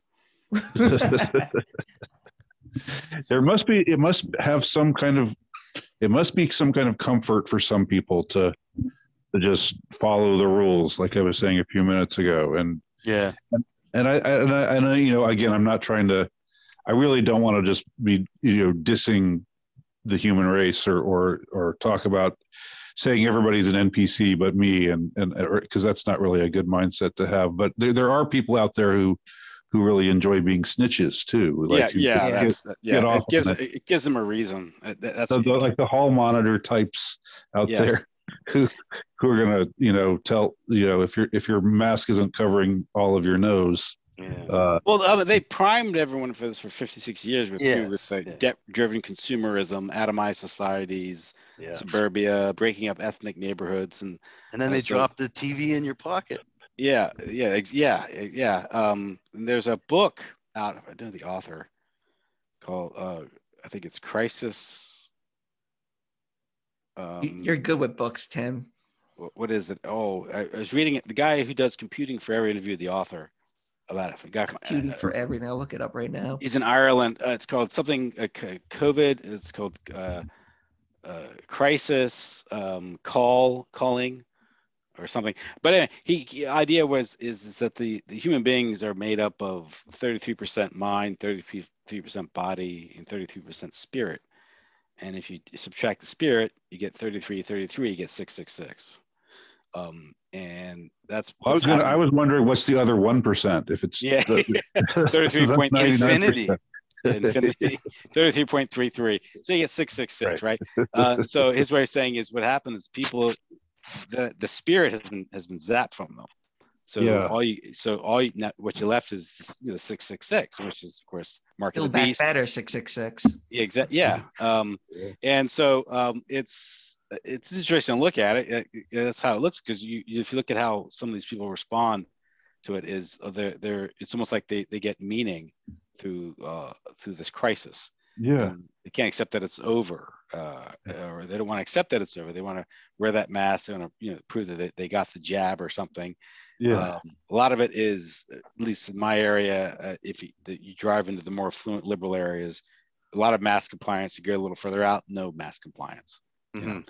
And maybe these people are people who are more adept of reality and physical work, or have their feet better planted on the ground, so that they're not as taken in by us. Whereas this laptop class isn't dealing with reality. So it's almost like they live in the virtual world. It's like they're in the meta universe, where you can have contradictory things and have them not. It's funny calling they're easy to scare, man. People. Yeah, I own a laptop, so I guess I don't want to think of myself as one of these people. But those people are easy to scare, I think, Tim. Like, they're so easy to become frightened. And when a person's really scared, they don't act normal. No. I've seen, when this whole thing started, I watched people just go insane almost overnight because they were scared. They've been, obviously the society has been prepped for fear. Fear has been a big motivating factor. We saw, that's all part of the, if you go back to the early days of the Cold War, when Truman was discussing the Truman Doctrine and also the Cold War, apparently he was told by Senator Vandenberg to scare the hell out of the American people. So only get them on board with it, scare the hell out of the American people. And then you have a crisis. You have Korea, where it was Korea saved us, as they said. It justified everything, the Korean War. But then you had the whole nuclear thing, right? With the what was it? Duck and cover. Yeah. Which that's right. Serves no practical. Get under your desk and put your in case of a nuclear explosion. No, that was I think that was developed by Edward Bernays. Probably. But the idea is it served actually from a civil standpoint. It served no purpose, but it reminded everyone that that you could be blown up at any minute. And it made you fearful. And so, well, I don't know what y'all will think of this, but the first time I saw like the supposed virus, the representation of the virus, the spiky ball, thing, the little cartoon they made. Yes, yeah. I thought to myself, this is like an instrument. It looks kind of ominous. It looks fearful. It looks kind of gross. I don't know why, but I bet a lot of microorganisms look a lot like that. But is it growling at me? Yeah. Well, it's branding, man. It's branding. And so I just realized, I was going to avoid ever using that. Something in me registered that as like an instrument of fear imposition, like seeding fear in people. And I realized there was one article I was going to write and publish online, where I was going to use that image. And then I decided, no, you know what? I'm going to use a baseball instead, because this was in 2020 when they were still talking about when they were talking about whether there was going to be a baseball season or not. And I'll just put the baseball there with all the wholesome connotations of baseball, and get rid of that hideous abomination that they're trying to. Well, you would have been advertising their brand for them. Yeah, I know, for free. Yeah. Yeah, so, it's a fear. But if you look at it, going into this, we had decades of preparation. You had, TV movies like The Stand, Outbreak or Contagion. Yeah. Where I think Contagion actually, the social distancing was actually using that, and also Sanjay Gupta, CNN's doctor, He was in Contagion. So you had this blurring of reality and fantasy. Yeah. Shit. So it's, everything's very conditioned for this, and also the whole idea of a super virus is the whole idea of engineering viruses, which I think they've never really demonstrated, meaning that the viruses have a certain nature to it. So can they really engineer it and predict how it's going to react once it gets into nature?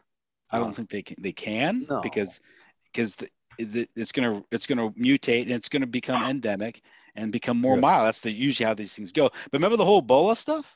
Yeah. I was just thinking about that. So all the scares and all. And remember Zika? You know the Zika virus? Right. Yeah. The babies' heads are deformed. Remember that? Don't get pregnant. Don't get pregnant. Yeah. What about AIDS, man? What about Fauci's AIDS? At the time, remember, women were terrified of the Zika virus in the United States. I talked to women. They were terrified of it. The people were getting mosquito spraying, get that stuff sprayed all over the place. And so remember there was that goalie for the United States women's team, and the Olympics were in Brazil, and the crowd was teasing her by yelling Zika, Zika, Zika, because she was supposedly terrified of Zika. I don't know why I remember that. They actually brought ships off the coast of, was it Brazil or Argentina, where abortion's illegal, but they're offering free abortions for women who are fearful that they had the Zika virus and they were pregnant, their baby would be deformed. Holy shit! And Dr. Fauci was involved in that. He was so. Of course he was. No surprise. Did you guys ever watch Star Trek? You guys ever watch that? Which one? The original series? The next generation in particular, because it was like fucking 100 episodes or some shit. It was long. Yeah, I never got into the second. I've seen it. I was a. Were you a fan? Well, not really a fan, but I saw a lot of episodes. I was sort of a regular I'd watch it with my mom and dad on Sunday nights. It was sort of a ritual. Yeah. It was like regular. Yeah. It was like regular TV, but I went back and watched the whole fucking thing because you can just download that shit now, right? Yeah. So I watched every season. I think it's like 7 seasons. Yeah. And I shit you not, man. And I didn't remember this, but back then when it was syndicated, I just caught it when I saw it, right? That was before the days of the internet. But I went and watched every season, and I swear to God, about 70% of the episodes, not an exaggeration, 65, 70% of the episodes had something to do with a virus. Or an illness. I couldn't believe how many episodes, because I just remember it being a space movie. But so many of the episodes were like, we got to get this, there's a virus some kind of, it was always related to that. People don't realize there's a medical cartel, and the medical cartel is a great instrument for power because people don't see it as being particularly political when it is highly politicized. And so you think, and so they're so powerful that they have influence. They like can tell TV producers and to tell their screenwriters to work a virus into this seasons. Weave it in there, just like how they weave white supremacy and everything else into. In there. They just invest in its production. They can do that. Well, it's anything. Just like remember, like in Pulp Fiction, when Bruce Willis gets kidnapped, there's a Confederate flag there. Right. In Los Angeles, right? In the heart of Los Angeles, these racist rednecks. It's like okay, that's. Shouldn't that be a rainbow flag? Yeah, I'm very. When I go to LA, it's those rednecks I work. So I want to get on the topic before we wrap up the night. A little bit about what's going on with the economy. I mean, I just want your own 2 cents, what you guys have been experiencing as far as inflation goes. I was talking to my mom. I'm obviously Italian, and we buy a lot of cheese. And, I looked at sharp provolone, which is now over $22 a pound. And I was talking to my mom because about maybe 15 years ago, I remember her complaining how expensive it was at $8 a pound. And I was with her the other day. I go, look how much the provolone cheese is now. Remember you complaining, back in like 07 or 08 during during the great, I was going to say the Great Reset, but during the recession, what the price was then. Italian, I'm say Italian bread, but bread in general, it's doubled in price. You have something called loss leads in supermarkets is milk, eggs, and bread. Supermarkets don't necessarily make a profit on these three items, and when these three items go up in price, that usually means there's something wrong with the underlying economy. So just want your 2 cents, Andy, Tim, what's your predictions? What are some of the things you can do to like safeguard yourself? And what do you guys reckon is the cause of all this besides the obvious things? Well, for me lately, I have a cat, so there's a cat food shortage that I've like. You go to the cat food section, and I don't know why, like right now there's the shelves are very nearly bare of cat food, which is weird. Just do what the Asians do: feed it rice. It works. Okay. Like in a pinch, it'll work, man.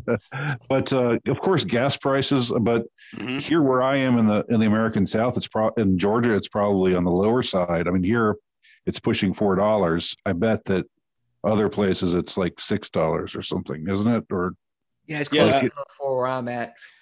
I think California has up close to $7. Yeah, I am. It's it depends what good grade you get, but it's up over $4. Yeah. And the one other thing I noticed was I went to get Chinese food the other night from this Chinese restaurant that I sometimes order out from it, but it had been a little while since I'd gone there, and I just noticed their prices had like almost doubled for several items. Like there was, instead of a dish being like $9, it was like $16 or $17. Just crazy. I mean, well, they've printed $10 trillion in 18 months, I think, or a little more than 20 months. And so that money eventually it's going to go somewhere and cause prices to go up. Also, at the same time, they've, with the lockdowns and COVID restrictions, you had this suppression of production. So you're combination of printing a lot of money and inhibiting or preventing production, and you're going to get price increases and shortages. So that's what I've noticed. Yeah. There was a guy that came into my shop who was he came in and he said, they wouldn't let me come into work. And I'm like, what do you mean? They just gave you the day off? He's like, no, I came in and they just asked me if I had any symptoms for COVID. And they said, do you have any symptoms? He goes, I just replied, well, I'm a little bit tired and kind of sore. And they're like, hey, you got to go home. And they fucking sent them home, man. I would just say no. No symptoms. I think the guy he probably knew he could get a day off, right? Or unless it's a free, is he getting paid? No, he doesn't get paid though. See, that's the thing. He doesn't get paid. And that's what I told him. I said, why didn't you just lie to him, man? Yeah. And I think he just kind of wanted the day off. But the thing is he that's a huge company. He worked for Maple Leaf, which is a huge food processing company. Giant food processing company in Canada.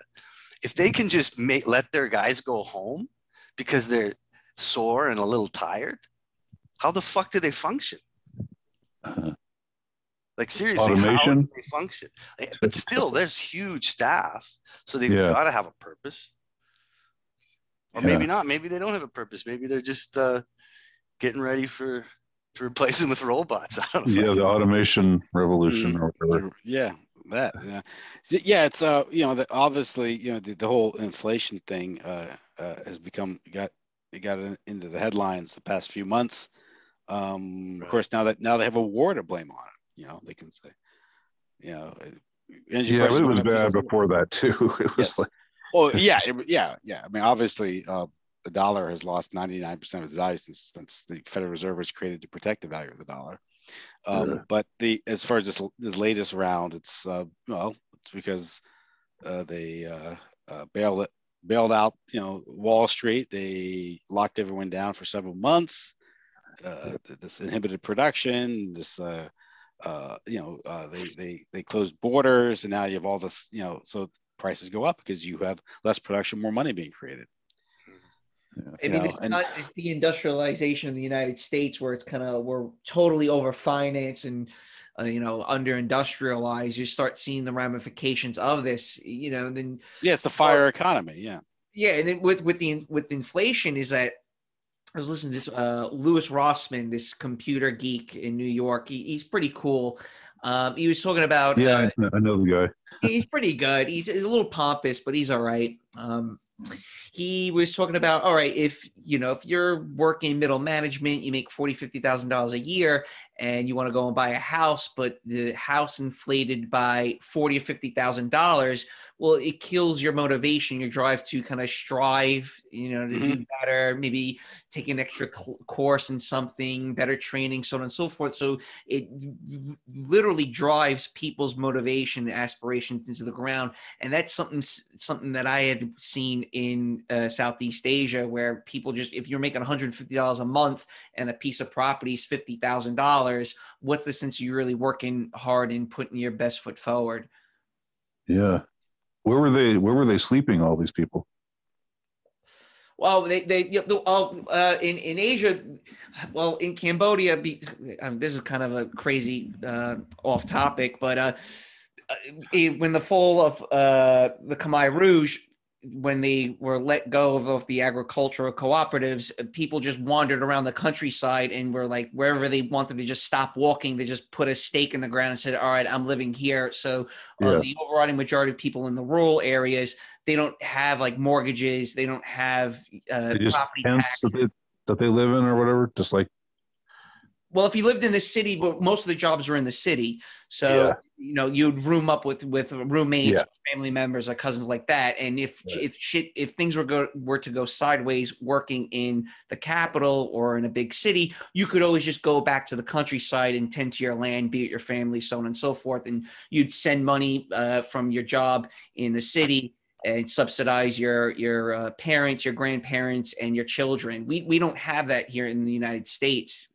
We're kind of this elegant extinction where everyone, is stack and packed in places like San Francisco, New York City. Your prime breeding age because you're jockeying for a position at some high, for a job at BlackRock or something like that, and then you wind up just being destitute and broke in the long run, or become a wine cooler ant, something like that. But, I'm digressing. That's kind of, again, the third world countries don't necessarily have the same problems we have in the United States. Because people are more they're more fatalistic, it sounds like, and more passive. They're more passive. They care about money and wealth, but they have their own aspirations, but it's not necessarily the same aspirations as we do in the United States, because in the US, we have this idea in our head that we're going to be part of your careerism. Like I graduated Dartmouth, I'm going to be a somebody. So you have you kind of got these rosy colored sunglasses on, thinking that you're going to be someone on the top, and the higher ups kind of just patronize you and say, oh, this is good job experience for you. Oh, don't worry. This is, you'll, once you take this course, or once you start doing this, that, or the other, you'll be making six figures, but years go by and it never comes to fruition. Yeah. So where do y'all, maybe just to wrap things up, where do y'all think things will be going for the next few years? Is this the beginning of, is this like it? I'm concerned about inflation on the home front. When all else fails, they take you to war. Listening a little bit to Tim and Joe Atwell, Joe, he boils it down to white genocide. Right. So it's like, what better to start, killing people than, World War III or something to that. And who knows what's going to happen with people that took the Baj. But just people, I'm telling a lot of people, just borrow money, because, the things that you buy now are going to be more money in the future. Might as well throw it on a 0% APR, credit card or something like that. And if you have any type of liquid cash, it's best to buy something that would be valuable in the future, Rolex watch, cars. I mean, I think I was talking to IM saying, imagine all those people that didn't get rid of their cars during cash for clunkers, how much money they would have, still holding on to that junk. that piece of junk car and selling it today in today's market. So it's quite I think the bottom line of the economy is look forward. What they're trying to create is a false scarcity. And that's what all these crises are about. That's what the COVID lockdowns were about. That's what, I mean, if you look at the transfer of wealth, $4 trillion in the pockets of a billionaire oligarchs. That's just incredible. Like, people should be able to see that and from that understand that this was such a sham and a scam. They should. I mean, it should be so clear. Just, you show them the numbers, and like the middle class and the working poor have lost, while the billionaire class has gotten even richer. And that should piss people off, Yeah. Well, then shame is pretty strong emotion too, man. Like, fear made people go insane, and now, like, they can't admit they were fooled. They feel shame. No, that's pride. Pride. And so that's what that SNL sketch was about, and so on some level was even though that's propaganda. I mean, that's like directed propaganda, obviously, because it's on a network show. But that must be what it kind of represents, or what it is meant to, how it's meant to lead people to. I don't know. I guess you could buy Bitcoin. Oh, wait, that's not safe either. So you're buying Bitcoin at the same time Bill Gates is buying farmland and Warren Buffett is gobbling up infrastructure. Yeah. Well, it's weird because, in the United States, we don't have like walls around our homes, where if you go to like South America, everyone's got a wall around their home. I remember, Andy, you were in South Africa. You saw what security's like over there. We don't have that in the United States because we've always been a wealthy nation. There's enough to go around, but we're teetering to the point where there's not necessarily enough to go around like there once was. So I think there's going to be a huge change in people's psyche, more of a reptilian logic going forward. Invest in security. Maybe that's security. I saw there's an interview. I saw this old codger billionaire investor was talking about inflation, and he was talking about how the biggest problem right now we have to worry about is hyperinflation, because it destroys civilization. And the guy interviewing him goes, "Will this affect people's 401k?" It's like you're talking civilizational collapse. Well, he wasn't being ironic. He was just How can I hedge this? It's like it's like there's no hedging it. Can't hedge civilizational collapse. But it's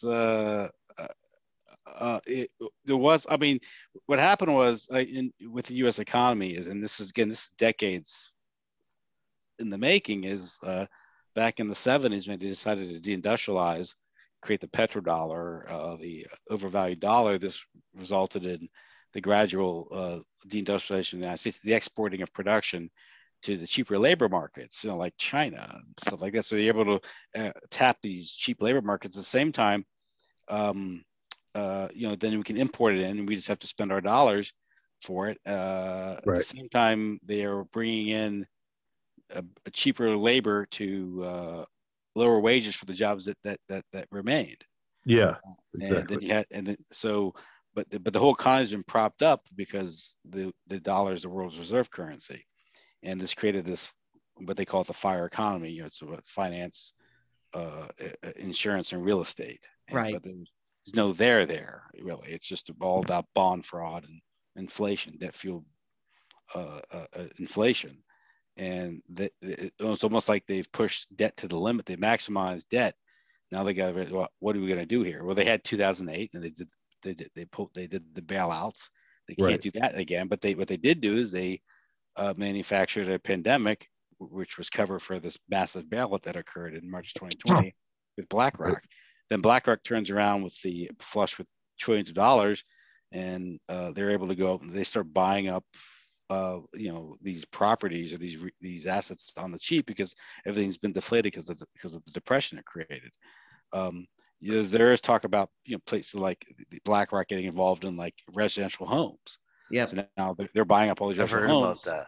Now they're renting them out. Who are they renting them to? And that's so It's almost like we're reverting to a feudalistic order. We will own nothing and be happy. And there'll be less of us. Yes, because apparently the future doesn't need us as. Yeah. It's so weird. We didn't even talk about China tonight. I feel like they're kind of in the background pulling a lot of strings because it seems like they'll be the beneficiaries to a world war with Russia. It seems that they're playing both sides. They're in bed with the United States. At the same time, they're kind of on the side with Russia. I just find it weird how we're not talking about Taiwan. We're not talking about if the virus actually originated in Wuhan. It's just all this rhetoric against Russia. And again, just China just slips right on by. Mm-hmm. No one's paying attention. No one's talking about the Pfizer documents either. Yeah. No. Yeah. Nobody cares. And how was China developed? Who paid for all those factories? Yeah. And apparently that was part of the court to cast Austin Fitts. That's part of the trillions that are missing out of the Pentagon budget.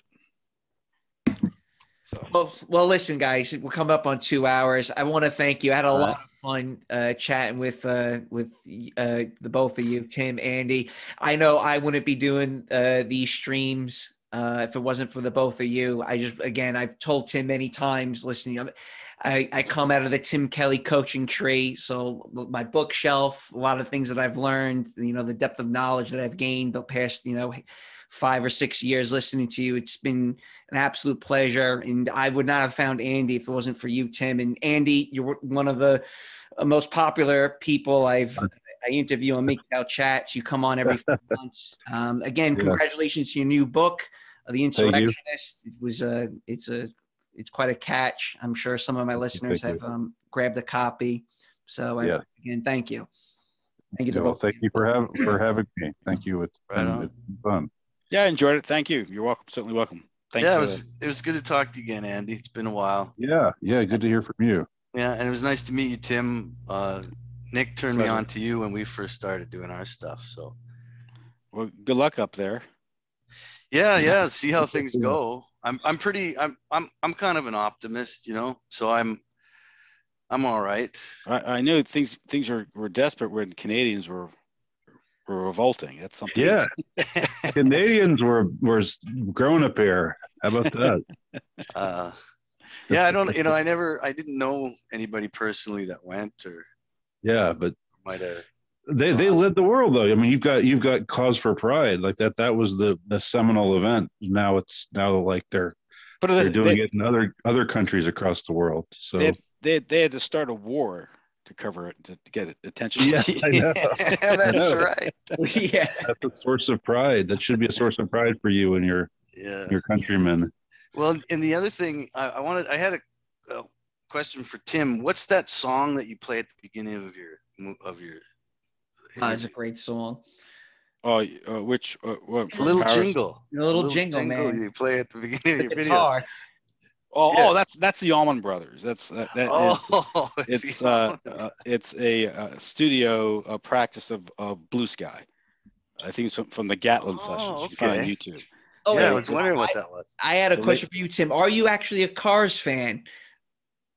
You mean like the band The Cars? The band The Cars, because when you had your YouTube channel, when I first found you, like your only favorite was a Cars song performed live, and I'm like, oh, he must really like The Cars, since like that's his only favorite on his playlist. Kasich and David Orr, I think, was it? No, not my favorite. I mean, they were a fun band. I might just grab one of their songs. Okay, all right, fair enough.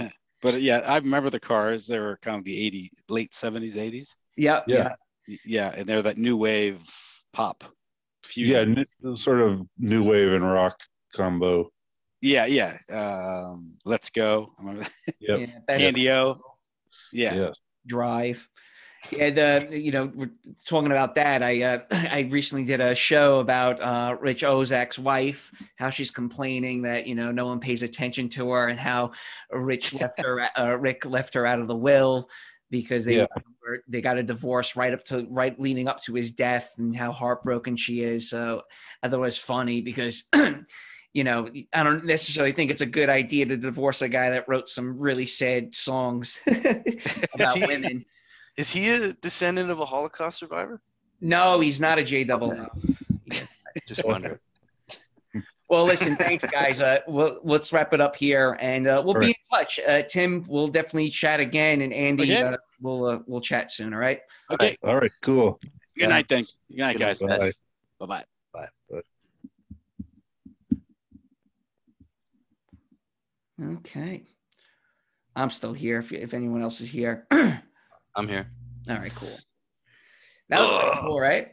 Yeah, of course. It was nice to talk to that Tim guy. He's got a lot of knowledge, man. Oh, dude, he's got so much. Yeah, he's got a lot of knowledge. Guy needs. Well, it's a good thing he does his own fucking show, man.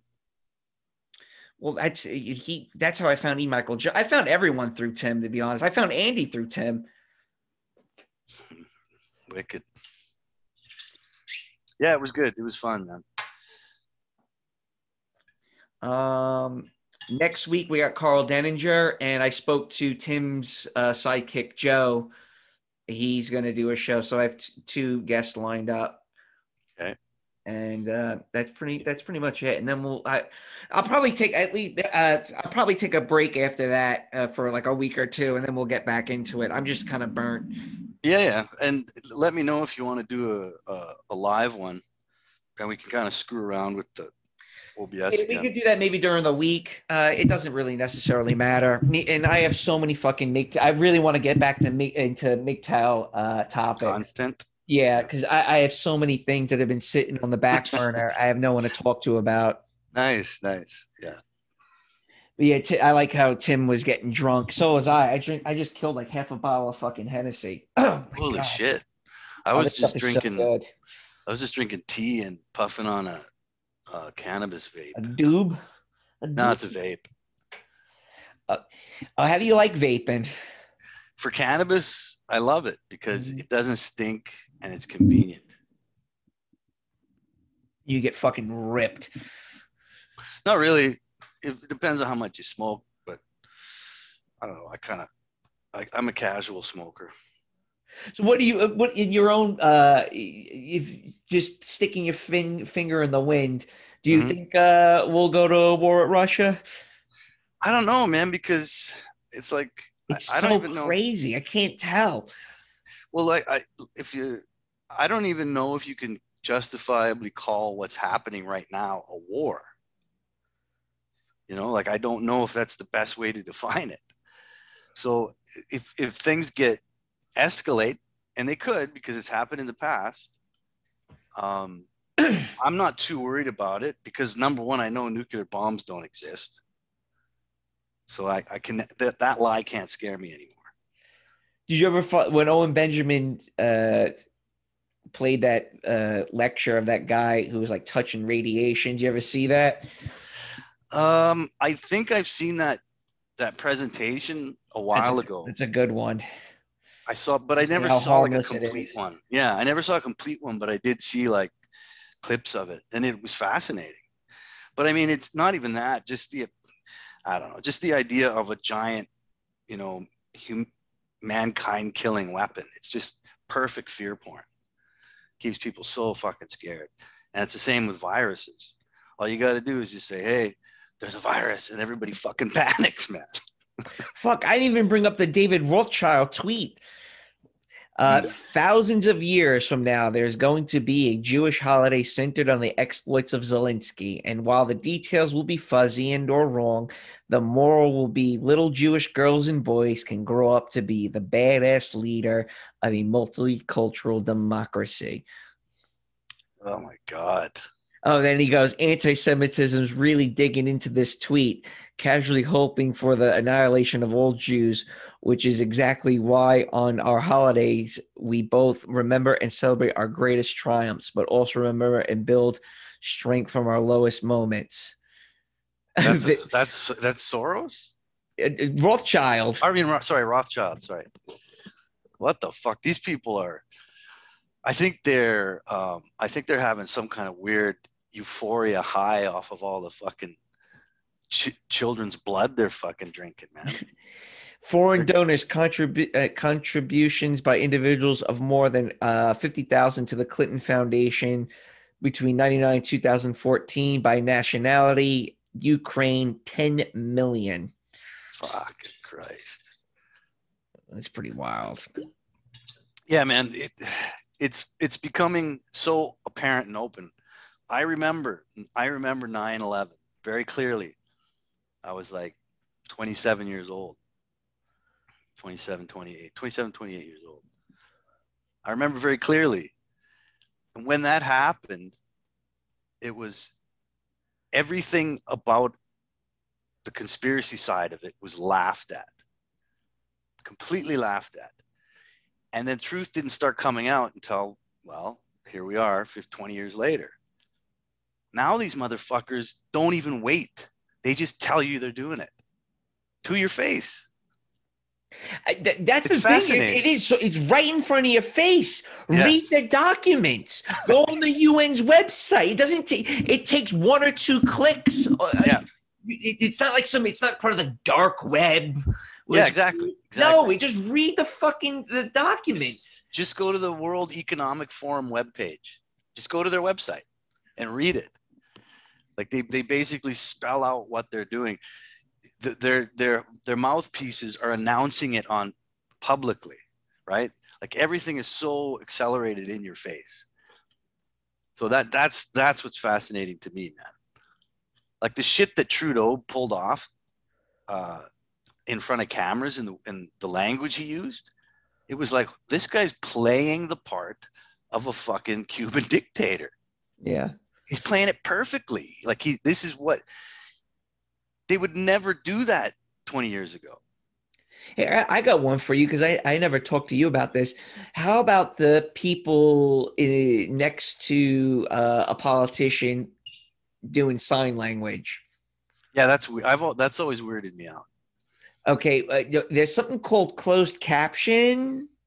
Yeah.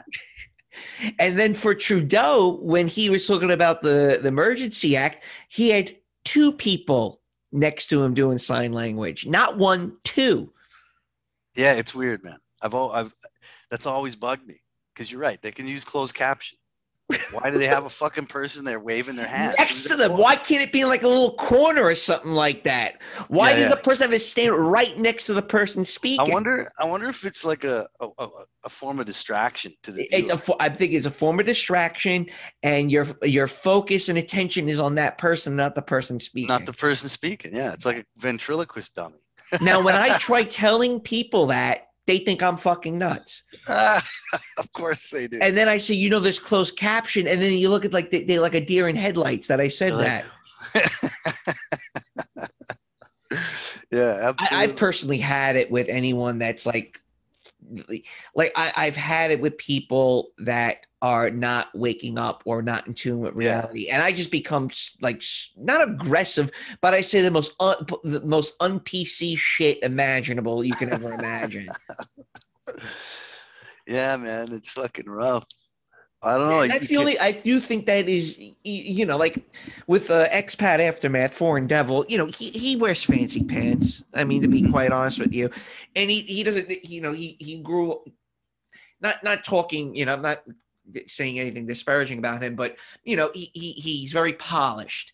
And right. I'm a little bit more. I got a foot in the fancy pants world, and another foot in the hillbilly fucking lead-footed immigrant world. So I got a nice blend of both. And I in my opinion, I think for white people in general to start kind of like countering a lot of this insanity, you have to start thinking like a black person. Like that's the only way you're going to start defeating any of this insanity. You know what I mean? Like you have to start thinking more like at a base level, primitive level. Like, you can't start thinking like the world is your living room and you just treat fucking people as if they're all Americans. Like bringing someone from India into the United States doesn't automatically make them American. This isn't magic dirt, dude. No, it doesn't, man. They all just, they all start appearing next to you and you have to try and get along with these people and they don't know fucking lick. I wonder where all the dog mamas will roam during a nuclear fucking fallout. There'll be food. Obese people. But Hey, so the last, I interviewed a lot of guys that are like super black pilled and like the nihilism, the negativity. Right. Like I'm like, dude, I'm not a negative person. Like I'm really not. I like venting. I like talking about these problems, and it's a form of catharsis where you flesh these ideas out. You talk to other people, other like-minded individuals and shit. Yeah. Because you can't have these conversations with, a coworker or a relative. But, there's a lot of people that are like-minded. But the black pill guys it's just this aggressive, negative, everything shit. I'm like, no, there's things I still like. I mean, I made a nice pizza tonight. I'm having a nice cocktail, right? Yeah. I love music, When you said at the end of the show, when you said, I want to advise people to borrow money, I thought you were going to say, I want to advise people to borrow money because they'll be dead before they have to pay it back anyway. Right. Dude, it's crazy. Like Sam Hyde was like talking about how he racks up his credit cards and then doesn't pay them back. And then he gets a letter in the mail saying, okay, we'll just, can you pay half? Can you just give us a little bit of money? Like, the concept of a credit score is a boomer thing. Like I was telling my mom, I go, what if I just stop paying my credit card? I'm like, what do I care about my credit score if my home's paid off? Like, what do I give a fuck? And my car's paid off. Like, why would I care if I defaulted? Yeah, and that's always their threat, right? The credit score. Yeah, it's your credit score. If you haven't made a payment in a few months, that it's going to affect your credit score. You know what that means? You can't go into debt more. I know. It's so. You're right. It scares the boomers. That and this thing with Russia, I think again, it's all boomer shit, dude. It's all boomer waffling. Think about it. They grew up scared shitless of the Soviet Union. Mm-hmm. Hide under your desk. Nuclear fallout. Again, scaring them with the nukes, right? Mm-hmm. Now they're in their twilight. It's hitting some type of like area in their brain where it's going back to where nostalgia and like being afraid as a kid or some shit like that. Yeah, man, that's what it is. It's like nostalgia. You remember? We gotta go bomb Russia. Why? Where I had to hide under my desk when I was 5 years old. That's right. That's absolutely right, man. Great. It's like having a soft spot for the moon. Dead ass though. Yeah. So I got a book that Foreign Devil read it already. We're supposed to do a show on it. Hang on, but I haven't read it. Hang on. It's called Godfather of the Kremlin. And it talks about, Putin and the Russian mafia just whacking Jewish bankers in the early 2000s to gain power. And that's what I do think that is the reason why we hate Russia so much. There's such animosity towards Russia, is that he just told them to go fucking pound sand. We're throwing your asses out. He literally did. He did whack them, dude. He did, straight up. I remember in Cambodia, there was this I don't know if he was a Jew or not, but there was this oligarch that was living on an island, outside of Sihanoukville, Kampong province. And he was in exile because Putin kept trying to have him killed. So he had to go live on an island at private security because Putin just kept sending his boys after him to go and try to fucking kill him. Wow. Well, mate, that seems like it's the only solution. Right, to run away from the Russian mafia. The final solution is just so you just got to fucking get rid of them. Yeah, the thing is what I'm kind of like thinking about and toying with my idea with this whole Russia thing is like, okay, so Putin had to have sit down with like the top 20 wealthiest dudes in Russia and told them, listen, here's the deal, right? We're going all in. All right, you're gonna feel some pain. It's gonna hurt. You're gonna lose some money, but they seem to be like the Russian mafia likes power more than money. You see what I'm saying? They like being You know, they like having a gun, but also wearing sandals, so to speak. You know what I mean? Yeah. I think most of these psychopaths on top prefer the power over the money. Totally. And for Americans, it's always money first and not power. The Jews, you mean? No, America, that too. Yeah, you're right. You're 100%. Yeah, you're totally right. Yeah, that's funny you say that because you never hear like growing up in high school, like the JOOs in that I graduated with, they were not bullies they were cunning. Yeah, like they're con know how to make right. They know how to make a deal. But they weren't like the ones that were throwing you into the locker. If anything, the JOOs had to talk themselves out of getting thrown up against the locker. Yeah, that's right. Right. Yeah, that's so right. True. Yeah, you making me think of what it was like growing up with them and shit.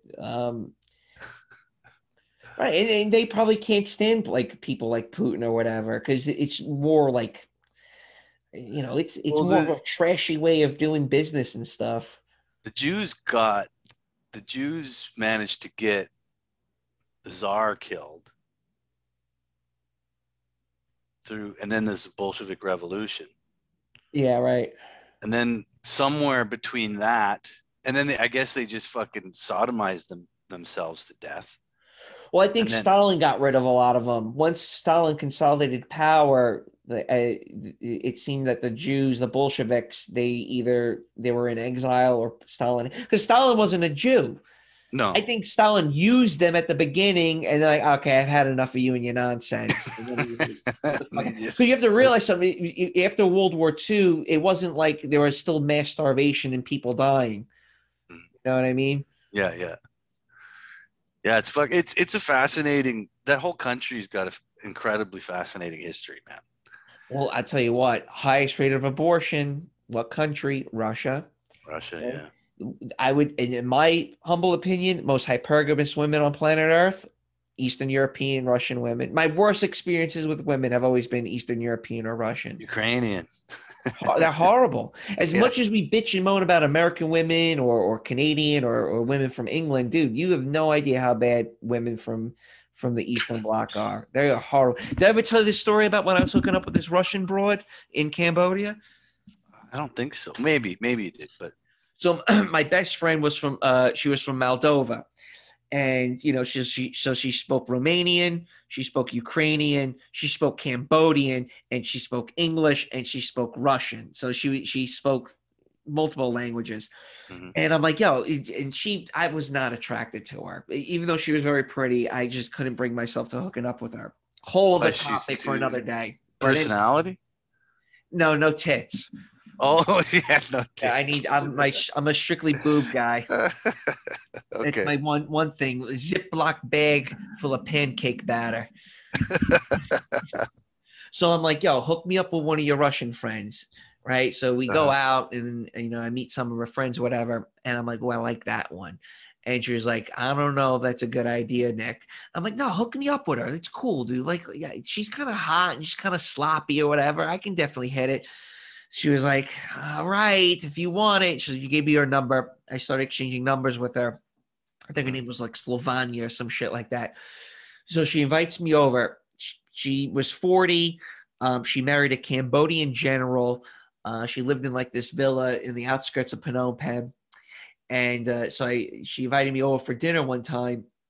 I get to the house and there's this monster German shepherd, like this guard dog, right? This dog wanted to eat me, bro. I'm like, oh my God. Like, so it's behind the gate because everything's gated and, it's a big ass fucking house, whatever. Yeah. So I text her. I'm like, I'm outside, but your dog is near the gate. I can't pull my motorcycle up through the gate. She comes outside, right? I'm like, what the fuck? Dude, this dog's like, scared shitless of this like 100-pound fucking 40-something-year-old Russian broad, dude. And I'm like, wow, this dog is petrified of you. Meanwhile, that dog weighs more than you do, right? Chain smoking. And, I'm talking to her. She's telling me about her life story. She goes, I have 20 abortions. Oh, my God. Abortions. I'm like, oh, my God, 20 abortions, right? And then I go, well, tell me a little bit about your life story. She goes, I was orphaned in Siberia. I work textile. Cambodian general think I'm beautiful. We marry when I was 18. I was like, wow. And she's getting, we're talking. She's getting more and more drunk. She made me dinner. And then like at the peak of her being wasted, she goes, do you like disco? I'm like, yeah, I mean, disco music's okay. I love disco. She walks over to like this cabinet, and it's a fucking record player from like the 70s, right? Nice. And she starts playing Dancing Queen. Oh my God. And over and over and over. She played it for maybe like a half a dozen times on repeat. And she's just dancing, she's dancing by herself. And I'm just looking at this. So you're saying she got your pants off? No, I did not fuck her, because the funny thing is that she goes, I want to play billiards. Let's go play billiards. I don't want to play pool. We go, we play. It's good time. And as she's telling me she wants to go play billiards, Dancing Queen is still playing over and over and over, man. It was a wild trip, man. How old was she? I don't know, like 45, 46, something like that. Well, I'll never forget. It's just like she's stuck in like the 70s or 80s with this old record player playing ABBA. Dancing Queen and 20 abortions, man. Yeah, that's right. And chain smoking and drunk. Fuck. I worked textile. I'll never forget that. I worked factory in Siberia. This funny thing is, you're talking about my friend from Moldova. She was my best, and this is really, you want to talk about black pill? My best friend, spent hundreds of hours with her. She even came to New York to visit me, man. She was like, I'm gonna come visit you in New York, right? Yeah. Something happened. She hit a snag, and she asked me, can you lend me $400? I'm like, you know what? I'll lend it to you. Do you think I got that $400 back? That's right. Black pilled. My blue pill ways got the best of me. I sent my best friend, who was a woman, $400, and she blocked me on WhatsApp. That's it, eh? No, like, sorry, couldn't pay you now. I'll pay you later. That's it. Gone. Just gone. Wow. Gone. That's incredible. Every other day I was with her. She even came to New York to see me. $400 gone. Bloop. And what was she? Eastern European. Did she send you a picture of her tits at least? No. I was honestly, it was not. I actually think the reason why she did that is because I didn't want to hook up with her. Because and I know, if a woman offers their body to you and you say no, that pisses them off. Yes, it does. Oh my God. I indirectly said no. Yeah, I don't want to fuck you. No, I couldn't do it. I'm sorry. Oh my God. Yeah, that enrages them, man. Especially if they want to fuck. Yep, she did. She sent me some scandalous pictures, nothing nude or anything, nothing crazy. But I kind of wanted. It's the only real time I wanted to keep it platonic with a woman. Because is that like a big ego blow for women when they get refused sex because I think it's always the biggest. Get it? Yeah, it must be. Like, imagine they must feel like a huge fucking just crush to the ego. Well, that's why in the United States they just start banging black dudes. This way they feel like they're still because black don't say no. Yeah, right. I could put fucking hair around a socket receptacle. A black guy will try sticking his dick in it. They can't say no. Oh my God. Oh, I love when women go, "Oh, black guys love me." I'm like, that's what makes you think that's a good thing. It's like, how do you know they just can't say no? Oh, that's. I will say this. There's I got this guy called Joe the Philosopher. He's a black MGTOW content creator, and he has a really good blog. I did a chat with him maybe like 3 or 4 weeks ago, but I got grabbled. I had a bad connection, or I think maybe he had a bad connection. We'll have him on because he's pretty cool. I called him a moolie. I go, so you're a mullion? He goes, yeah, I'm a mullion. I go, all right, cool, dude. Mullion. Mullion. So what Italians call black people. Oh, okay. He's an American black guy? Yeah, he's in Cali. I'd like to get your Robo Man back on. Remember him? He was pretty cool. Your Robo Man. Oh, yeah, that's right. The angry MGTOW guy, angry black MGTOW guy. Yeah. Where he did the breakdown on how much money and time you'll waste on a date versus going to get like a prostitute or something. Yeah. Yeah, fuck. Maybe he can say nigger on the and yeah, YouTube won't take it down. You can pretty much say that on YouTube, surprisingly. Well, man, I got to get going. Yeah, that was fun. It was fun. I'll clean this up and I'll throw it up either tonight or tomorrow. And that's pretty much it. I'll send you I sent you Carl Denninger's website. Yep. You could also just type in Ticker Guy. He's a great content creator. Just really super smart. He's pretty based too. So we'll have a lot to talk to him about. All right. Okay, man. Yeah. Just keep in touch. All right. Have a good rest of the weekend. Yeah. You too, man. Cheers.